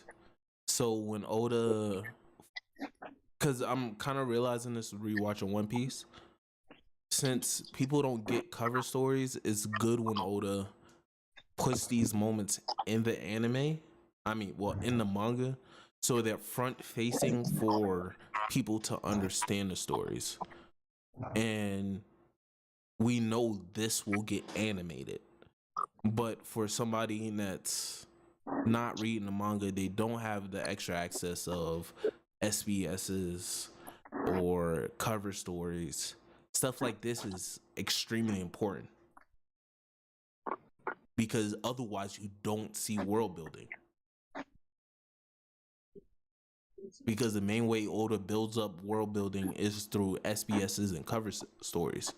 Like currently, I have no idea how anime niggas are going to take this Mother Flame shit, because the stuff with the Mother Flame is in connection to Inaru's cover story, but the cover story never got animated because it's not actually in panels. Yep. So Tef, let me ask you. you. I see how you trying to do just a whole lot of talking. No. So let me ask you. So how do you incorporate that in to build the world of One Piece? Because all of us, we have an understanding of One Piece because we keep our ears to the streets, so we still hear like the information from SBS's light novels and stuff like that. So take away all that information. How would you as Oda feed that information to the public consumption for? I wouldn't change it at all because no anime like changes everything for them. Adds on all of their little information. Like everything in the JJK SBSs is not gonna be animated. So it's just gonna be for those people who wanna take that deep dive into the information. I like that it's that niche. I get that. However, certain cover stories are like important for story reasons and for foreshadowing. And that's why we give Oda credit for his foreshadowing.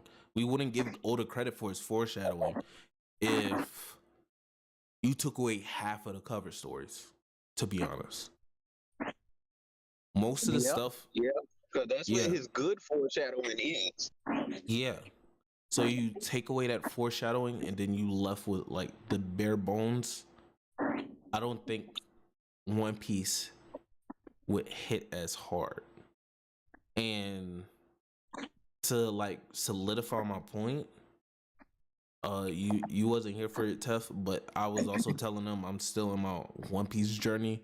Like I told you before, I'm rewatching One Piece. I just got through Little Garden. Little Garden is fucking ass. I swear to God, I never want to fucking rewatch with Little Garden ever again. Ever fucking again. I never want to watch that shit. 100%. And hold on, I forgot. I will take this back. Little Garden is worse than any arc in Bleach. I take that back. Fullbring. I will watch the Fullbring arc 2-3 times before I watch Little Garden ever fucking again. Hey, yo, the Fullbring now. Dead ass. What's Little Garden again? Little Garden was with Dory and Broggy. Yes. Dory and Broggy on the little giant island, and then Mr. 3 popped up with the candle shit. They created the birthday cake with the yeah. Pretty fucking trash. Ass. I take back my take from before. I'm sorry, Zerker. I'll tell you this directly. I am sorry. I said Fullbring arc was like one of the worst arcs in the big three. I was capping. I'm just at Little Garden and it's ass. And it might go on more because I might start adding more shit. To be honest. You will. Bro, there's a lot of ass arcs, bro. Because hold on. Let's have a real conversation real fast. Who got better foreshadowing, Oda or the Attack on Titan writer? Hear me out. Attack on Titan. You say Attack on Titan? Hold on. Let me think. Let me get my statement off real quick. Go ahead, sir. So what I talked to Tef about was I was spitting. I fuck with it. I'm good. I hate when y'all give him a dub. I have to give him a dub on it because Little Garden is so fucking ass, bro. So fucking ass. It is. It is. Like, and Joe, like, y'all know I like watching like reactions to shit. Oh, trust me. Oh, that. I try and I can't. And it's a nigga, hold on. You like watching reactions to shit. Y'all niggas ain't said nothing about me putting Queen's Flips reacting to all the diss songs in the damn chat. I don't think I've seen it. To be honest, every time I wake up and I look in our chat, it's already like 100 messages in there, and by that point, I'm like, there's no point in you jumping in. They have an argument. You wake up. I blame Zerka and his nonsense. I'd be like, I'm out of it, and then I ask a question. I'd be like, hey, can somebody catch me up? And nobody do, and then they continue arguing. And I'd be like, all right, cool. It ain't for me. Yeah, nigga, the messages are still there. Catch yourself up. Shit, that's crazy.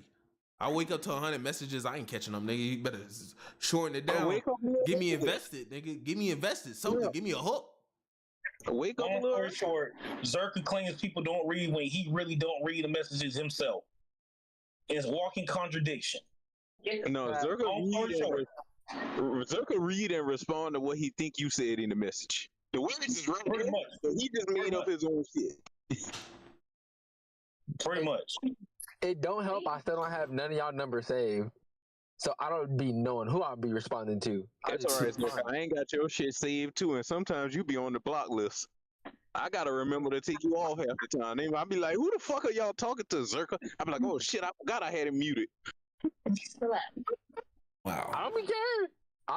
Don't bother me. So I feel like partly Zerka loves being blocked because that adds into his character arc. It do. If there's anything anyone should know, I am the troll of the group. That is my entire goal. I am here to make this enjoyable content. Reel it back in. Final thoughts for this pod. Final words.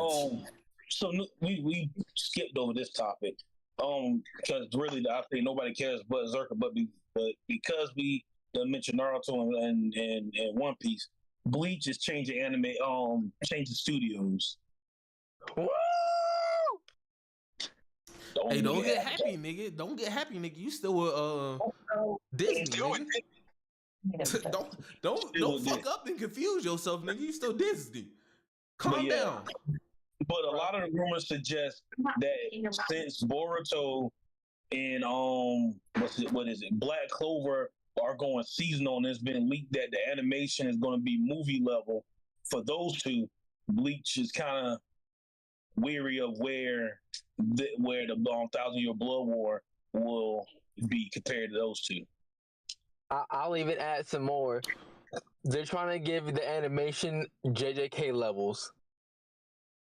Hey, I got something I wanna talk about on the pod, and this might ruffle a lot of feathers. Okay, talk to me. Y'all gonna hate this? Shamar especially. We got official light speed scaling by Niggas Logic in My Hero Academia. Oh yeah, I remember you telling me that. I remember you. Oh yeah. Enlighten us. If we go by Shamar's logic, we've had light speed scaling since season 1. So I remember you said you was gonna bring it up. You said you was gonna bring up. Clarify. Take your statement and and clarify it. If all lasers and light beams is light speed in anime, and everybody is able to respond to Aoyama's naval laser in that verse, then everybody's fucking light speed. So we gotta really put some respect on My Hero. Nigga, you've already proven that Deku is beyond light speed. Yeah, that was Deku. Deku is top 2-3 in the verse. I just proved everybody from season 1 using Shamar's logic. So hold on. I just want to point this out. You can't hold Shamar to his logic about the One Piece thing and take the My Hero thing and run with it. So if you do take this My Hero thing, I'm just letting you know what my stance is going to be going forward.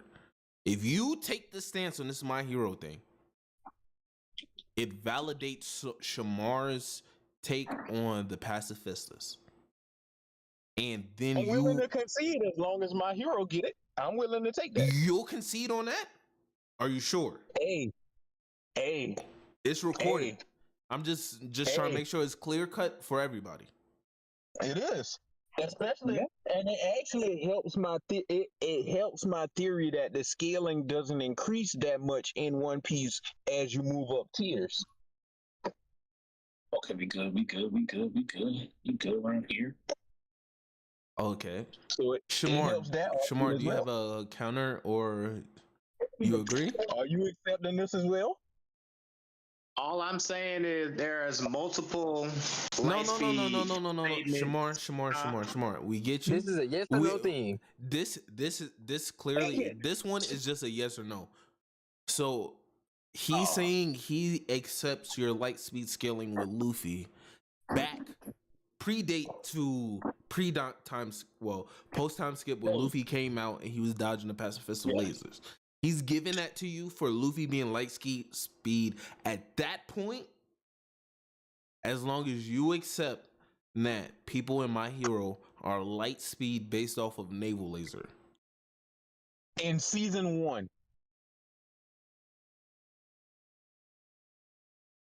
You know what the crazy thing is? He has a point. He has a solid point.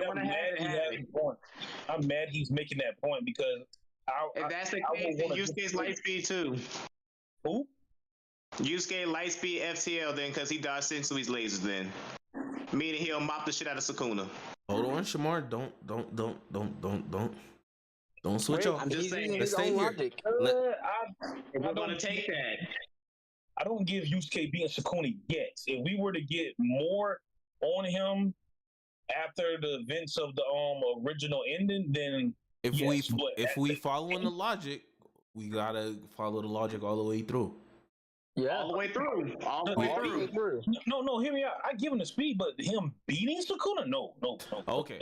I can. That's something completely different. That's something completely different. Yeah. Speed, I'll give him to. Like, so I don't think I have to question Yusuke speed. So Shamar and Tef, y'all are in agreement. We're in agreement. And everybody's speed just went up by. Everybody just went up the faster than light. Everybody. That's the crazy part. No. See, what's crazy is you can use the same thing that the power scaling in One Piece is not that vast, but then you could also apply that same shit to My Hero. Because we have yet to see a continental level attack in My Hero. Yes or no? No, not at all. Okay, yes, so we have. Which one? No, we haven't. What happened? The Star and Stripe feat with Shigaraki was a continental attack. That is not a continental attack. That was not a continental attack. Even if you take, even if you take bombs, Zerker, you're a great person to talk about military attack with, right? Yes. So if I give you, let's say, 10 nukes, right? And you drop them all in one place in New York, is that a continental attack? So you expect me? Wait. Okay, so understand this clearly. You're giving me 10 modern day current nukes, and you want me to destroy the entire continent of the USA? No.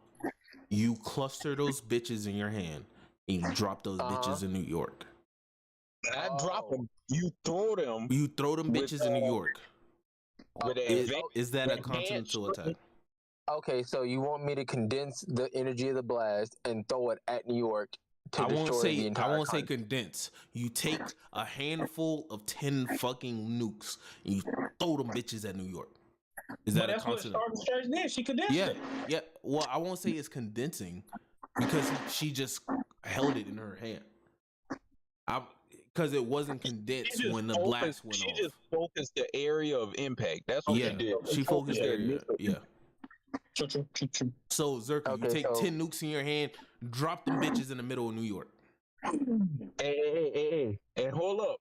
You pick one of the largest continents too. Now let's throw a smaller one out there. Yeah. That's why I picked New York. Just you drop New York, just throw 10 nukes. Pow. So for a larger continent for the US, no. But if you go for something like, let's see, Europe, I give you Europe, 100%. I'll give you Europe. I'll give you. That's continental, and it was more than 10 nukes. Wait. That was not continental. Wait, let me finish my thought. I will give you 80% of Europe. So a giant portion of Russia and majority of every other European country to the east of Russia, southeast, give or take. And that was more than 10 nukes, because the thing that grabbed them was 1,000 times her size. Well, the thing is, hold on. The only thing I would say is, if it was a continental attack, that attack itself from by Stars and Stripes would have been like affected the entire continent. Because hold on, I couldn't hear two people talking at the time. Well, if that be the case, there should have been nothing but seawater left when she did that. And Shigaraki would have been just stuck in the ocean. Hold on. To be fair, this is what I'll do. Zerker, can you see stream? The Discord stream. I was definitely reading something, but I can now. I just pulled it up. 2 seconds, I'll be ready. I'm about to play the Stars and Stripes fight real quick. It's just 3 minutes. I know my hero does like a 1-for-1 comparison. Yeah, because I know my hero scaling for the world is like a 1-to-1 comparison. And let me add beat so it's halftime. Stripes look so fucking good, bro.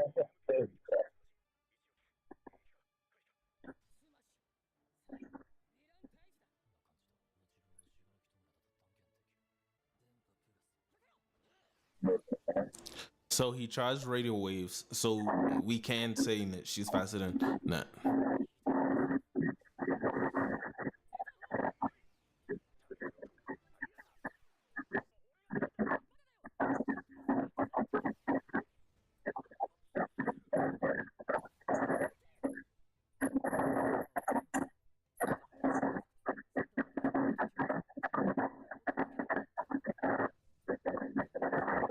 Hold on, I just want to point out, who the fuck says I have family at the Santa Monica Pier? Who the fuck says that? That's how you know they ain't in America. They made every last movie canon. That's crazy, though. They made every movie canon.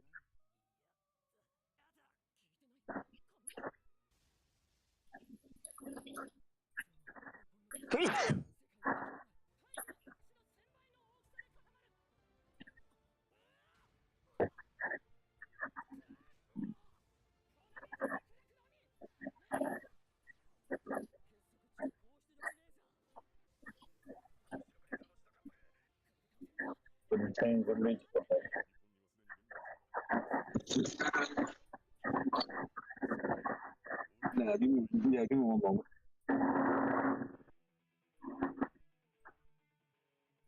What the fuck? They don't have the last part of the fight? No. That's not the Continental. Right. Oh shit! I just put it here.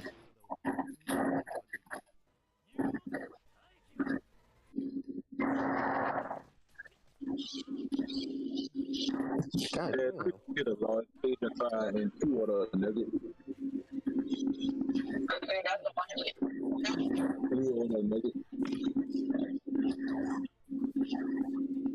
Was this her attack? No, yeah, you was her attack, bro. Oh, here's the laser. Okay. It's right here. Zerker, can you see? Yeah. All right. This is right after that laser shit. Hold on, I'm gonna slow it down a little bit.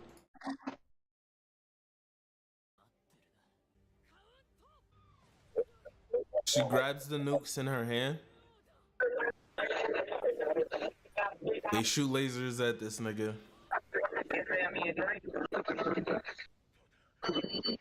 Correction.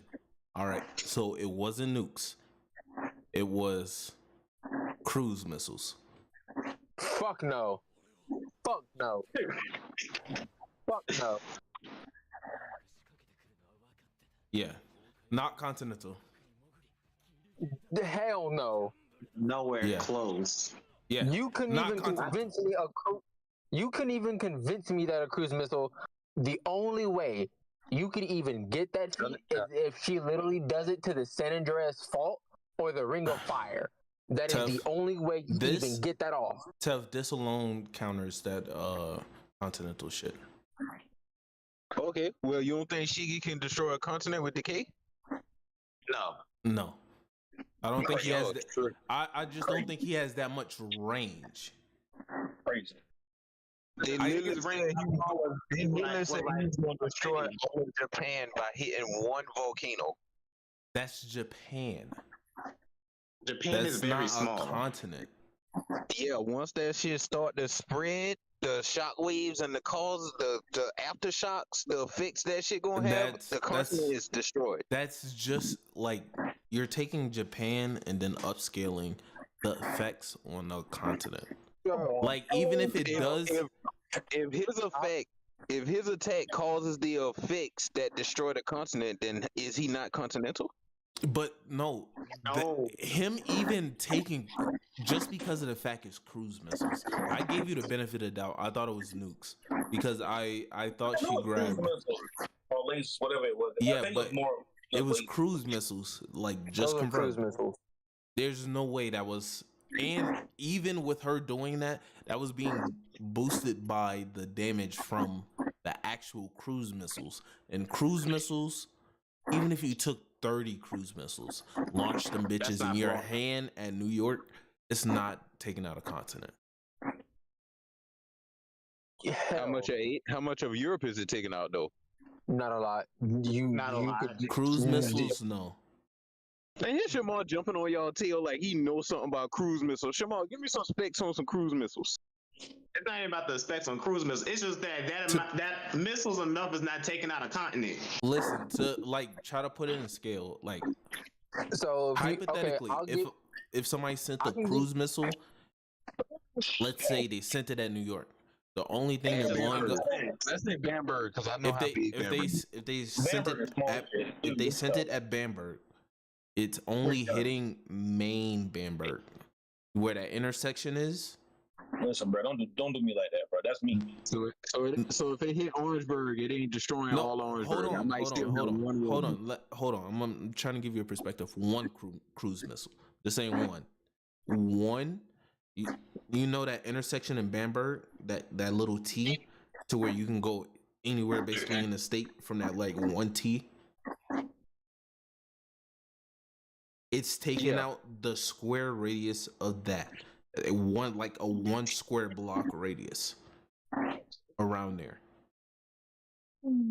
Oh, that shit ass. Good mind. I want to say anything within like 350 meters. That bitch ain't blowing up Ellery. That's crazy. It's like not. Cruise missiles aren't like that. Yeah, no, you're not even come. You can destroy some city blocks with one, but that's about as far as you go. A drone strike from Call of Duty. Yeah, there you go. That's the best. Because a drone strike from Call of Duty is probably like half amount of damage as what these cruise missiles did to one particular spot. It's not that impressive, to be honest. It's just you want a specific target on. You know, like you want a specific target on. But hold on. I do have Shiggy and All Might, Pete Deku, and All for One at Continental. What's your argument for that? All Might's Nerf weather changing point. What up? That's a good starting point, right? It's a good starting point, but that would be comparing. That's like me saying Luffy is continental because his clash with Kaido changed the weather. No, that's a difference. A clash with somebody else, yes, versus you. But but hear me out. Even that clash is not continental. Just because you change the weather can be changed for 30 miles in a circle, and it would be big enough to you would know 30 miles from you end to end is a big enough gap to where it will look like a clear sky to a city. 30 to 50, I would say. Okay. Now you take the force it would take to do that, and you multiply it times 60. What do you mean, though? Wait, no, where do you get to 60? What was that? I was talking to my boss. And off of his statement, he was 60 times weaker based off the calculations. Hold on, Zerker. So he's saying All Might had a feat where it was a cloudy day. He changed the sky to like a clear day. Nah, it was raining. Yeah, like I said, like a cloudy sky. Change the cloudy sky to a clear day in a city. Okay. I said between a 30 and 50 mile range should be like enough area to where like the wind pressure was enough to knock back the air, the clouds. I want to say something real quick. A modern day nuke has enough output to do the same effect, but destroy everything in the city within like a what? Actually, fair 300 point. 300 some mile radius. Fair point. Everything within the first 50 miles is vaporized. Everything within 100 is dead due to heat and radiation, and then everything outside of that is just radiation. 100% fair point. Nah, his point is if you drop a nuke in a cloudy, stormy area, it will make that area a clear sky. And now that I have the And still achieve the effect of nuking, destroying the whole city. Just dead. Everything's dead. Millions done. Okay, but the thing is, All Might doing this, holding back. He literally was on no energy. So with that, multiply that 60%. I feel like it's more than 60 because he was weaker than he was at the point of fighting that Nomu in that first episode. Nah, hold on. I still wouldn't give it continental because even if you multiply a nuke by, I would say even. If you gave a nuke 100-fold, which is basically doubling the power, it still wouldn't be enough to just snap a continent. Yeah, that's a nuke. We talking about All Might. This the same All Might who used to jump across continents restrained just to keep from destroying everything while he does it. Listen, you want logic? We feeding you logic. Hey, I'm throwing logic right back at you. Because multiple people because a nuke is like 100 times stronger than like a regular bomb of TNT, but hundreds times stronger than TNT. But because the painting picture, are we still on stream? Yeah, we still on stream. Oh goodness! All right, history lesson. Batman and Little Boy. Before you say that, hold on. Before you get hold on. I don't think he tripping. Let him ride. I'm not tripping. No. I said the fact he asked first, bro. That's a red flag, bro. I'm telling you. Listen to let him ride. Listen to the logic. Let him ride. I said history lesson. Fat Man and Little Boy Everyone can Google their yield. We know what they've done. Our current nukes that we have today make those two look like kitty toys. I would go as far as to say they're 1,000 times more powerful what we have today than what we used back then. Yep, Zerker, I got you. Quote, hundreds to thousands of times more powerful than the regular atom bomb that we had. Ding! There we go. But to clear up something, All Might changed the clear sky to ringing in. To clear that up. Oh, it was reverse. My bad. Yeah, it was in reverse. So yeah, it wasn't. Yeah, it was a clear. I just watched the episode. It was clear skies, and then he punched, and then he calls it rain. It was one or the other. I wasn't too. So yeah, you would have to do like to and this is why I do like My Hero, because of the scaling size. For you to be able to basically nuke a continent, you would have to have the power output at bare minimum. What's the anime character that I can use that everyone genuinely likes? Which is hard.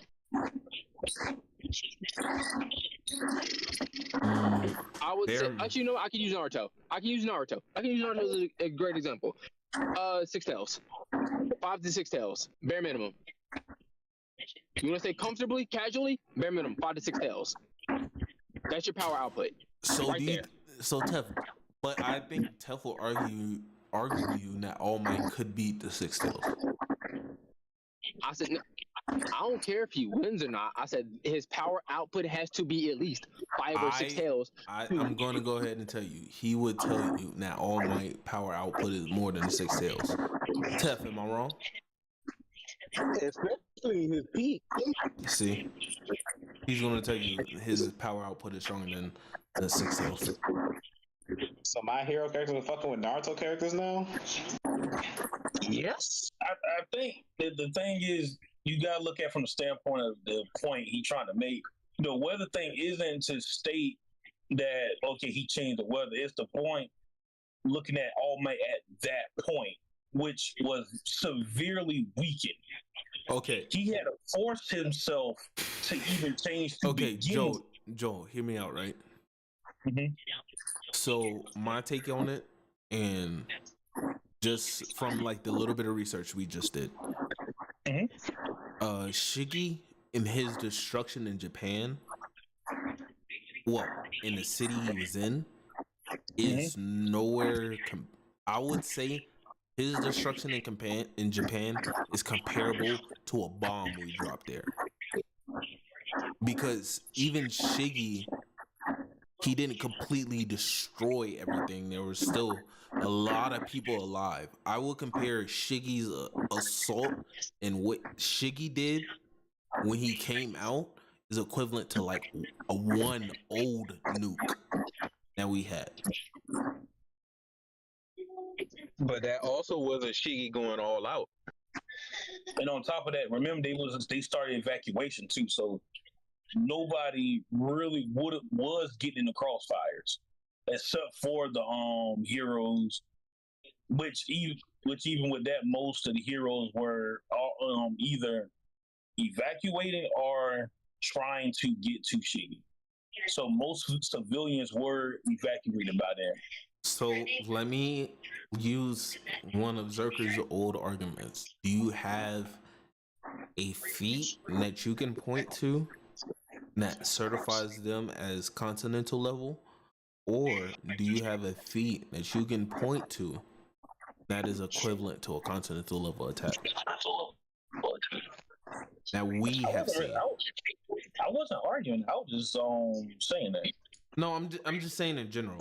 Like do overall, with all of our knowledge in JJK, I mean not JJK, My Hero, all of our knowledge. Do you have a particular feat that you can point to and that you can comfortably say is continental?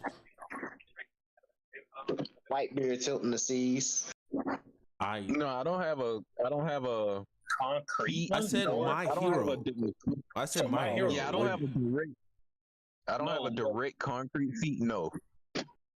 Okay, Now, so I Tef, will- since you don't now, have and that, he said he's continental. since you don't have that, then we can't say continental.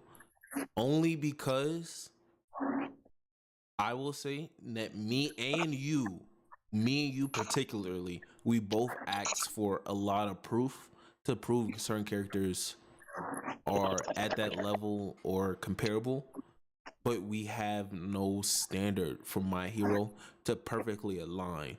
If we get some more information or a data book, something that supports something, but right now we only have speculation. Okay. That they're we need to at go back least to at the that tier level. list. Okay, then we need to go back to the tier list and take Ace out of Continental. He has a point. The argument for Ace, my argument for Ace being continental was him being there alone was enough to change the weather, right? So just him being there, not him exerting energy, not him doing anything, was enough to change that weather. Well, we only saw him change the weather over one town. No, not one town. It was for the entire island, and It was for the entire kingdom. And if you hold on, what it was Drum Island, right? Yeah, Drum Island. Tell you what, this is what I'll do. I'll look up how big Drum Island is.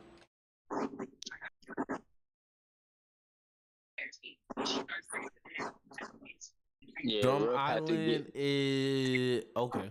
So it's only 20 kilometers. So we backtrack the continental feet from Ace. Yep. There we go. There we go. See, fair. What about his fight with Blackbeard? Even his, it was still, even at most, you have to base it off the island. What island did they fight on? I forgot the name of that island. What was the name of that island they was fighting on? Did they even name it? Beard.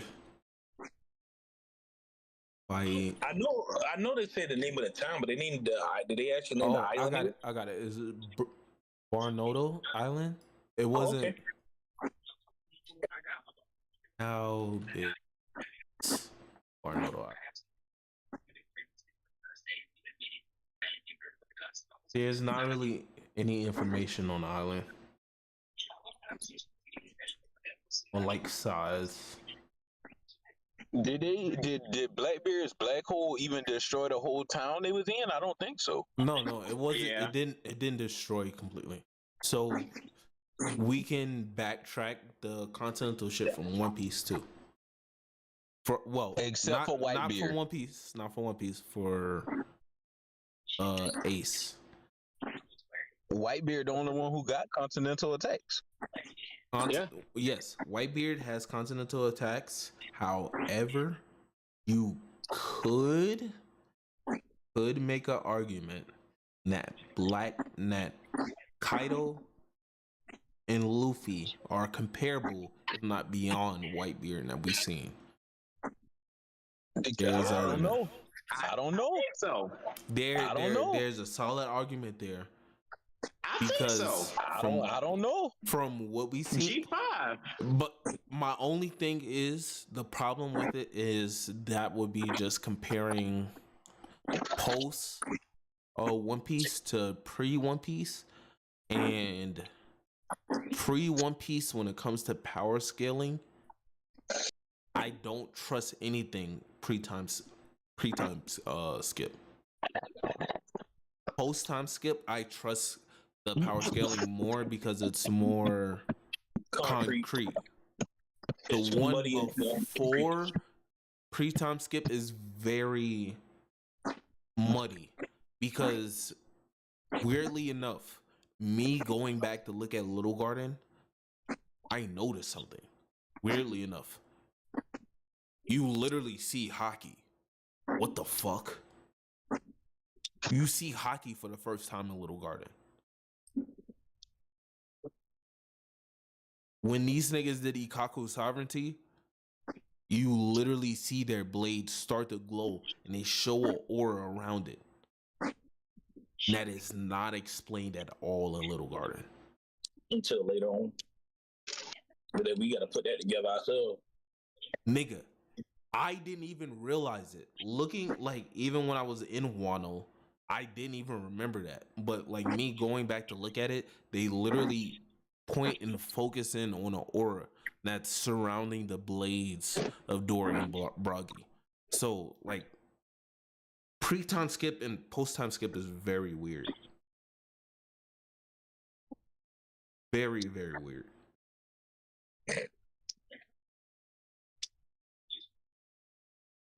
I'm still not putting him over Whitebeard.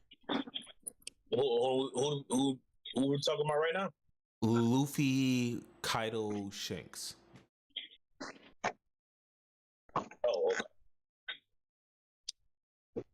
You know what? Blackbeard, because he has Whitebeard's fruit. Now I would. You can make the argument. What? On Thursday we're doing a tier list, right, for anime openings, right? Yeah, the sounds, the songs and stuff like that. Push that off for a week. On Thursday, we're going to do our One Piece tier list again. We're gonna revisit our One Piece tier list. All right. That's what we're gonna We do. want to do that one. Actually want to beat him.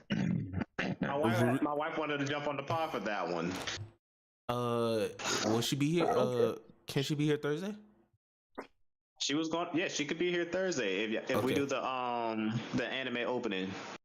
Oh, for the anime opening. She actually liked the anime opening one. Okay, so we'll do anime.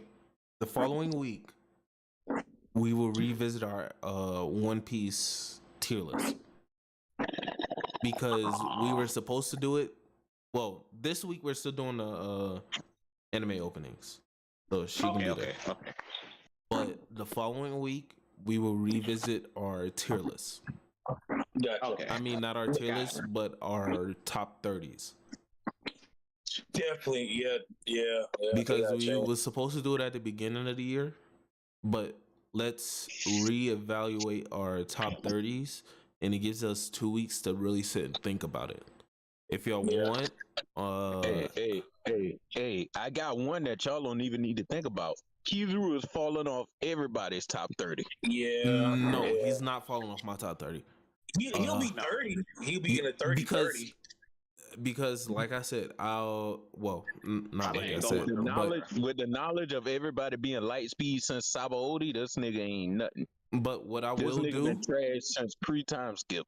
What I will do is this week I'll send out a screenshot of the previous top 30 that we did, so y'all can look at it and kind of like reevaluate where y'all had certain people at in your mindsets. So for you guys at home, in 2 weeks, look forward to our re-ranking of the top 30 in One Piece. It will be a really in-depth discussion. As you see, we kind of like to get into the details, power scaling and others, So make sure y'all like, subscribe, share. To help. Oh, wait. Last thing, everybody. Before this, the last thing alert. There will be a Naruto character at the top of the One Piece tier list. Thank you. I want to say that man started. I have one more thing to say though. Okay. To help Kelf to get Shigaraki to at least Continental, there is only one way to get him there though. Only one way. If anyone knows geography, if you know geography, you know the Ring of Fire. If Shigaraki could set off the Ring of Fire, or he sets off Yellowstone National Park because there is a super volcano there, he can be Continental on those two exceptions. Okay. Okay. Those are the only two ways he can be continental. So before I go out, I'm gonna get final words from everybody on the panel. Law, do you have any final things you want to say to the people? Naruto over One Piece. That's all I heard today. Naruto All over right. One Piece. That's all I heard. Teflon Cabana, tell us what's your final words. Kobe over Kid. Okay. Trash Boat, Big Shamar, talk to me. One Piece over Naruto. Zerker. I love it. Zerker, final words. The shit I say in the past always comes back to help me in the future. No, don't. Foreshadowing, baby. Hey, I will say, the more y'all leave me on these pods with Zerka after hours, bro, he start making arguments. All right, with that, make sure y'all hit the like, subscribe, share, let your people know about us. Maybe they want to give us input. Maybe we're wrong about some things, or maybe we misunderstood some things. Let us know. So much misunderstanding. Yeah. Nah, ain't no misunderstanding around here. Because sometimes we are actually wrong and we change our opinions over time.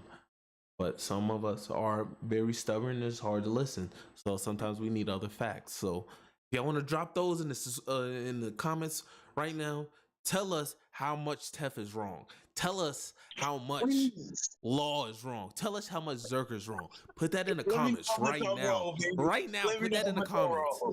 But in the meantime, y'all be easy. Wait. Last thing, for people on the pod, Ruff is on the clock. Ruff got to drop a diss track in the next 14 days.